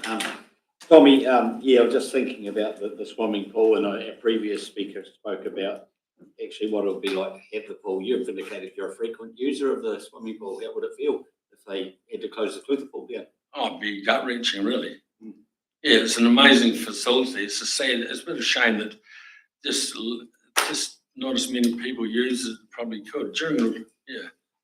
I don't know whether lockdowns changed that or what, you know, the COVID thing, but. That's a comment. Thank you. Yeah. It's a fantastic asset, but it's, like I also said, it's the debt on debt on debt plus the interest on interest. It's like, where does it stop? Can I ask Tommy, because nothing is more of a burden to the people sitting in front of you than the responsibility we have on the debt/rates. Local government has so few levers. There's the debt or the rates. So if we did what you suggested, and you will have seen for this year, we had the opportunity of going out with true rates or managing to take a bit down by taking on debt and rates. So your suggestion, if we avoid debt this year, would have meant that there was a 41% rate increase. Now, what is when you actually sit and face with the limited options that the 15 of us have, would you rather see your community that you've lived in with me all your life pay 41% for this year, or that we use that leverage, the smoothing that the debt can come through? Because we don't want to use debt. We don't want to use rates, but they're the only two options. So what do we do? Yeah, well, you've got to look at the cost, haven't you? And I'm not being smart, Alec, but the amount of Clutha District Council trucks you see on the road now are amazing. And the amount, you know, where, I don't know, but the thing is, well, it's like being a farmer. If you're going to just you know, you can't just carry on borrowing against your assets, you know, sooner or later somebody's going to say, hey. If I put the question back to you, because we are quite literally looking at the choices around our three waters is not a normal, do we do it or do we not? Because if we don't do it, the regulator will put us into a courtroom and then take us back. So I'll put it back to you. The 600 million that we're looking on CapEx and OpEx over the next 10 years for water. 600 million. Three waters, $611 million of CapEx and OpEx. Don't do it, go to court, come back in a weaker position and do it. We don't want the debt and we don't want the rates. What do? We can't say no. So this is the dichotomy that we're faced with, and I throw it back to you. We were right on the cusp of the efficiencies of the wider reforms. So that got stopped, and we're faced now with this. What do we do? Rates, debt. Well, I'm sorry, I'm probably the right guy to talk to without thinking about it, but it's a scary thing, like to have uncontrolled debt and borrowing high interest, like high interest rates. It's I don't know. You guys are going to have to sit around and discuss that and see where you can trim a few costs back but just to keep, you know, like I said, our grandchildren, you know, will literally be paying. The rates will be horrendous. Yep, and we know that, and that's why we've been fighting for 5 years as we have. But Councillor Martin, did you have your hand up? Well, I did through you, Mr. Chair. I'm Tom Jock Martin from Lawrence. Hey, thanks very much for getting up and speaking to us so openly like you did. It takes a lot of courage, some of the comments that you did, and it's not an easy thing to get off your chest. So congratulations and well done. Thank you. Okay. Thanks for that. Councillor Finch. Thank you. Sorry. Thank you. Would you travel from Balclutha if you had no pool to Milton to use the spa pool twice a week? Well, believe it or not, I live in Awaka now. Like, we're off the farm and right in Awaka, and I travel up to Balclutha. I was up there the last 2 nights, truly, just for that hot tub and then do half an hour swimming. I know it's a cost and embarrassing to $20 a day in fuel, but you know, you get to my age, you sort of think, well, heck, if you can't even afford $20 worth of fuel, life's got to be, yeah. No, I get travel half an hour now. Truly. So if Balclutha one wasn't there, would you travel to the Milton one? Not from Wack, I wouldn't, but I would from Balclutha up there if it's a really good pool, probably would. Thank you for that. Yeah. Tommy, can I just ask specifically on the Kaka Point toilets, because it's been a long time since this body's been in Speedos, and it was pretty marginal back then. Are you saying that we knock down the above ground facilities, keep it on its footprint, use the sewage and the what have you? Or are you saying that we keep the building and we paint it or something? Oh, 6 of one and half of the others, but I actually mentioned you once, because it's Tyrone Mouth. Remember I said to you, have you ever been to Tyrone Mouth toilets? And you said, yeah. I said, well, they're old buildings. They're about the same age nearly as, and they're amazing. They're clean, they're painted properly. They're really tidy and they smell clean. You know, the old Kaka Point toilets are pretty functional. They do a job. And so we're there more than anybody. Like, I help Jackie all the time because I'm semi-retired now and I love just going to the beach for a drive anyway. So, and get a coffee and that. So, if they're open. Anyway, cut the crap. But that's where the toilets are now. They're in the best possible place. They are. And like I said, the sewage is right there. The water is all. It's a case either tidying up those ones that are there, and the changing rooms don't get used that much by what I can see because we also clean them, give them a hose out, brush the bird shit off the seats, you know, and that could be changed and use the changing rooms as have wheelchair access into them if they really wanted to, but they're probably 70 years old, I'm guessing. And if they're going to build new ones, that's the place to build them, is right there. And you don't need to mow the top as far as flashness. Like, So I'll take councillor Finch and then What about sea level rise for where they are now? the whole mains, it's not an issue. I was actually out and wondered that, and I lie to you not. I was actually wondering about the new Milton swimming pool. If there was a real flood, like we got the same amount of rain in South Otago as they did in the East Coast and North Island a year and a bit ago, where would that pool be in the main street of Milton? I'm not being smart. Have you looked at that? Well, the same as the pool down here. They're about to the pool. If there was a real flood, and it could happen, you know, it happens everywhere in the world now, that Balclutha, the pool might be floating. And I suppose that's the issue with our main townships being in flood deltas, but we're always going to be Clutha and we'll always be here. Yeah. Any last questions before we? The main street of Kaka Point is definitely very high compared to the sea level, even high tide. Thank you. Right. Right on. You did do well. Thank you, Tom. Appreciate it. Now, team, you'll see that this should be the end of this session, but it's not. As I said, we have 2 further speakers, Carly McCaw and Gail Oates. So, Carly, where is Carly? Welcome, Carly. So, Carly is page 216. And I think you've been there long enough, Carly, to know what the deal is. Welcome to the rostrum. Looking forward to hearing from you. Thank you very much. Kim told me I had to do an introduction interpretive dance, so I won't do that today. Good afternoon, everybody. I would like to thank the council very much for the opportunity to speak to my submission. As our mayor said, my name is Carly McCaw. I grew up in this district, and like so many young people, I could not wait to get away.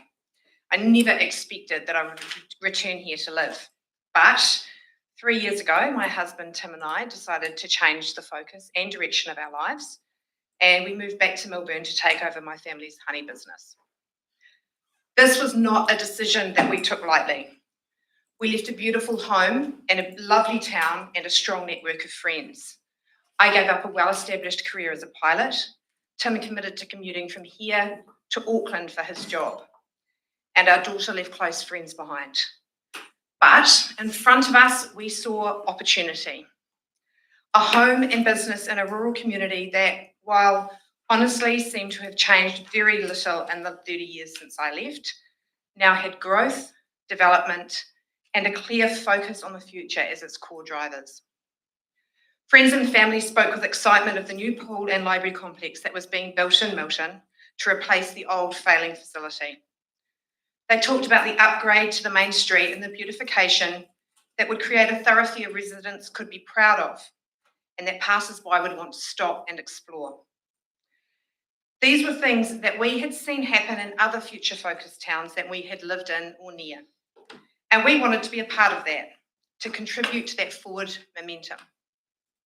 Since we moved back here just over 2 years ago, we've invested heavily in our business, but carefully diversifying to focus not just on traditional beekeeping, but on those areas of incredible potential that attracted us to return here in the first place. Things like the Clutha Gold Cycle Trail that was soon to run past our property, offering fantastic opportunities for local to both use and capitalise on, as well as the guarantee of bringing exponentially increasing numbers of tourists to our town. Things like our close proximity to a major city, the perfect location to attract more residents to the area, as commuting becomes easier and more people choose to live rurally rather than in a large city. Things like the new pool and library complex in Milton that would give us a place to comfortably exercise and rehabilitate if needed, as well as give our book-mad daughter a safe place to hang out, and would also serve to again attract more people to live in our community. As I read through the proposed long-term plan, a greater appreciation grew for the geographical and population challenges that Clutha faces. And I was both surprised and impressed by the number of amazing projects that are either already underway or are planned for our district. And of course, these projects come at a cost. But those costs will be outweighed over and over by the gains that they will bring in the future. I have seen this happen. We lived in Rangiora after the Canterbury earthquakes and saw the investment made in that little town. Now it's a growing, thriving satellite to Christchurch and an established hub in its own right. And before we moved home, we lived just 20 minutes from Cambridge. We saw what that town has become with a focus on the future. It is now the place to live and visit in the Waikato. There's been a lot of talk in the Milton community about areas of development like the pool and library complex, the main street, and dare I say it, those cabins. Some of that talk has been pretty negative, and it's also been pretty loud. And isn't it always the squeaky wheel that gets the oil? But there is a huge amount of positivity out there. Do not underestimate the vast number of driven people in our community that, like us, want to see our town and our district grow and move forward. They have a clear vision for the future and believe and are engaged in the potential of our town that until now have not spoken up because, well, there's always going to be a bit of noise. And honestly, we thought these developments were a no-brainer. To me, this plan is a clear snapshot of what our district must do to move forward and grow in the future. Each of the areas of investment has clearly been carefully thought out, and it is essential if we as a district wish to make the most of the opportunities that are here. Milton holds a unique position as both a gateway to Clutha and a bridge to the Dunedin area. It has so much potential to grow, diversify, and develop. To make that happen, we need projects like the pool and library facility to progress. I'm asking this council to continue that focus on the future, to believe that in the majority, we as a community see and understand the benefits of investment in our future, and that we are right here making them with you. Thank you. Cool. Questions, team? None. Love it. A comprehensive submission and consequently one last chance, team. Questions? If not, thank you, Carly. Appreciate it. Thank you. And now, so we've got our second speaker that's out of the tonight pool that's come through here is Gail. Welcome, Gail. on page 255. Welcome, Gail, the floor's yours.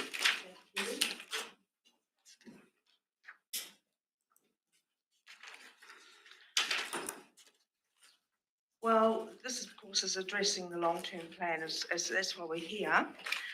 Now, the lack of transparency and conflicts of interests under which this council operates has led to a lack of accountability, fiscal mismanagement, and a general abuse of process. I will be requiring the long-term plan as presented by council to be put on hold until an independent forensic audit of council's books is conducted by the Auditor General and an investigation undertaken by the Ombudsman's Office. The strong recommendation to change auditors every 5 years has been ignored by the CDC and by Deloitte. This practice contravenes the spirit of the recommendation and blocks transparency, as all conflicts of interest in in-house deals always do. Alan Dixon, accountant and former senior corporate manager at the council, combines the $111 million debt and the $77 million debt into one amount. The council separates the figures. The audit of Our Place Clutha District consultation document long-term plan, Brian Cadogan says this has been audited. Steve Hill says it has not. The Town Hall. We have not been kept fully informed of the financial situation of the Town Hall. The costs were stated by the Mayor in the Milton Meet the Candidates 2022 meeting. He said the hall had cost $30 million so far. Point of order, Worship, yes. I say that this was said and I was there. So one word against the other, you know, I say it did happen, and so does Trevor Hewson, and so does They're on Tap. That's about 3 against 1 there. Town Hall, and we're now told the project is complete at a cost of $24.8 million. The Town Hall car park needs completion, that's more money, so the project is not complete and more money needs to be spent. We need to know the reasons for the relocation of Clutha Development and the information centre into the Town Hall, with a comparison of the rental costs of where they were before and where they are now. The trust ownership of the Town Hall, the exact definition of the trust beneficiaries has not been provided. This needs exact definition, including what the beneficiary may expect. For instance, why do we not get ground rent from the Town Hall and car park? Main Street upgrade. How was the Main Street, Balclutha Main Street upgrade financed and funded? Reason for asking is because the Milton one didn't get done till 8 years later. Libraries. The Balclutha Library underwent major renovations in 1988 and 1993. Now it needs a new roof, and apparently that's going to cost $500,000. Unbelievable. There's already $2,345,000 being spent on the 5 district libraries. Swimming pools. Of the $828,483 budget for the year, only $10,000 is allocated to the Owaka pool. What's the position for Owaka in the 10-year plan? Activity costs. For council and councillors, including a PA, travel and sundries, $750,000 is allocated. That needs to be accounted for, that needs broken down and justified.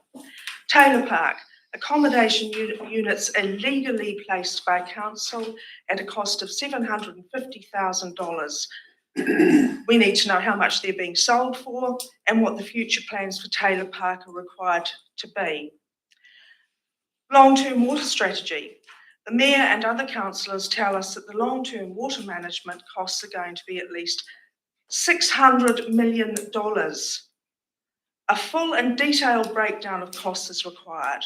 The Mayor has made it quite clear that the Labor government 3 Waters legislation should have been followed. This bias by him alone Point of order once again. I'm duty bound to follow whatever government of the day is in, and that's what I have done, and that's what I'll do now and into the future. That is not the impression you've given me and other people. I've had a direct conversation with you where you have said. Point of order, we're not debating this, this is your time to submit. We're not debating this, we're having a conversation. Well, I disagree, and so do a lot of other people. So the clear bias is wrong. In light of the relevance of the information contained within this correspondence regarding my requirement for council to submit to complete independent forensic auditing, it is my submission that without such auditing, the council is not able to enter into a 10-year plan. Questions for Gail, please, councillor. Councillor Bolwell. Thank you. Gail, have you made the Auditor General's Office aware that Deloitte has been our auditor for more than 5 years? I put in my full submission, which I've pared down because of the 5 minutes, that I was giving council full disclosure via this submission prior to going to the Auditor General and the Ombudsman.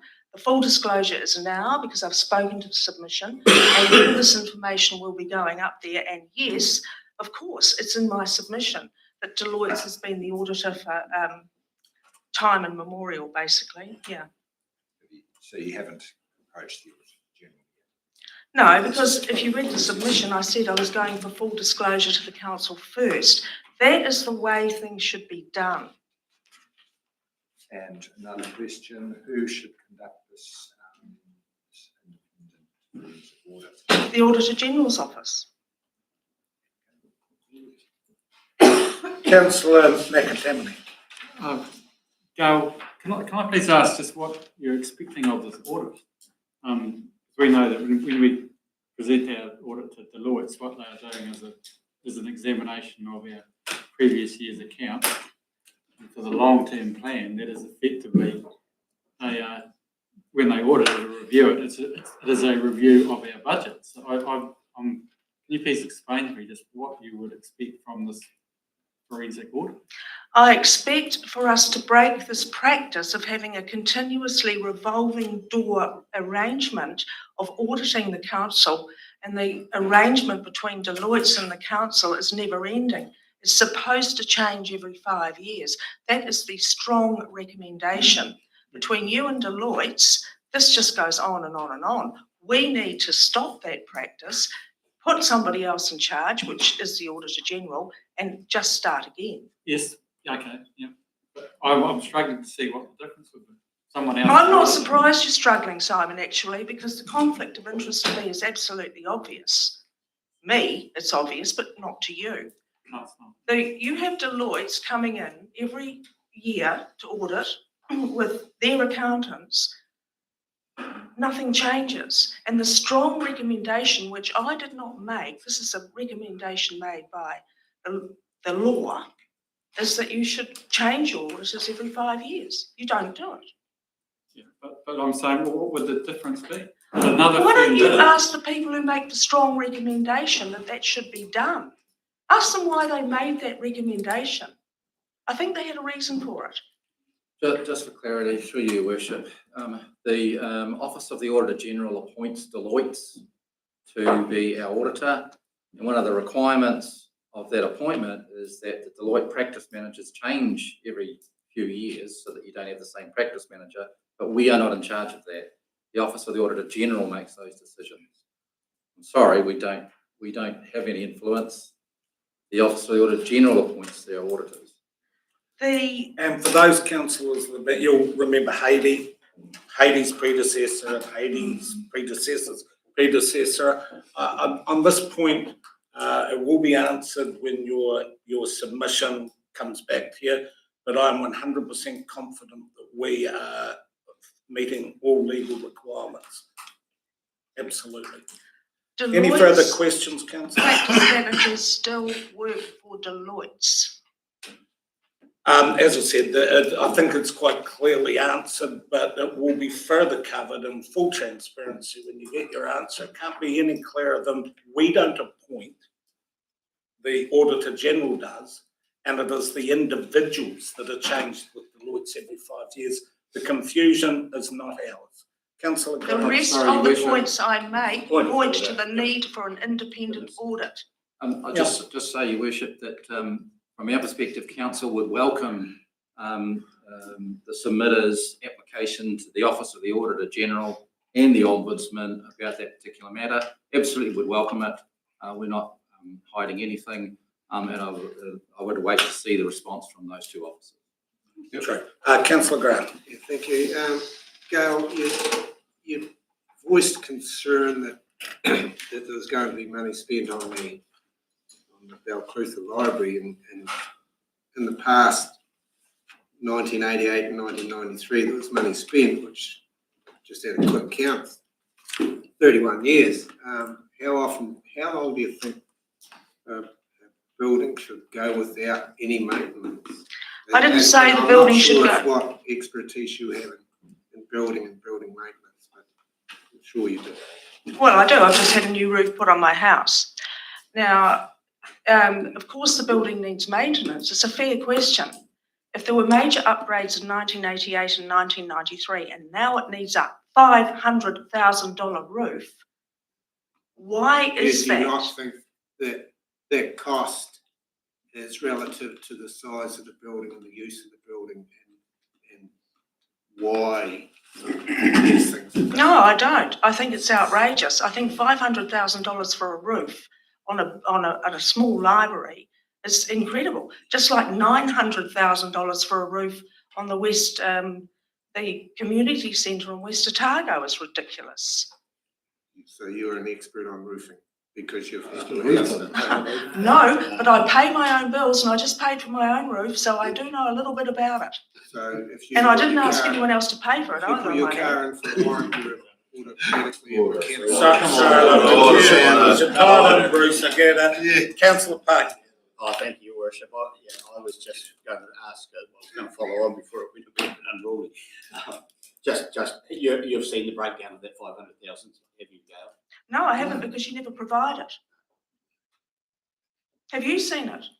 Yes, I have. Yeah, well, give us some information then. Not today. Not today, not tomorrow, not Tuesdays, and not Thursdays. So what I can say is, in your answer to your LTP, we will make sure that that's capable. Yep, we'll give the breakdown for the 500,000. Well, Any your further breakdowns questions, in the past have been severely inadequate. Sorry, excuse me. Questions, councillors? Right, there's no further questions. Thank you for Thank your you. submission, Gail. That brings an end, so we will adjourn now. We've run 7 minutes over time, but we've now got 2 less than the next one.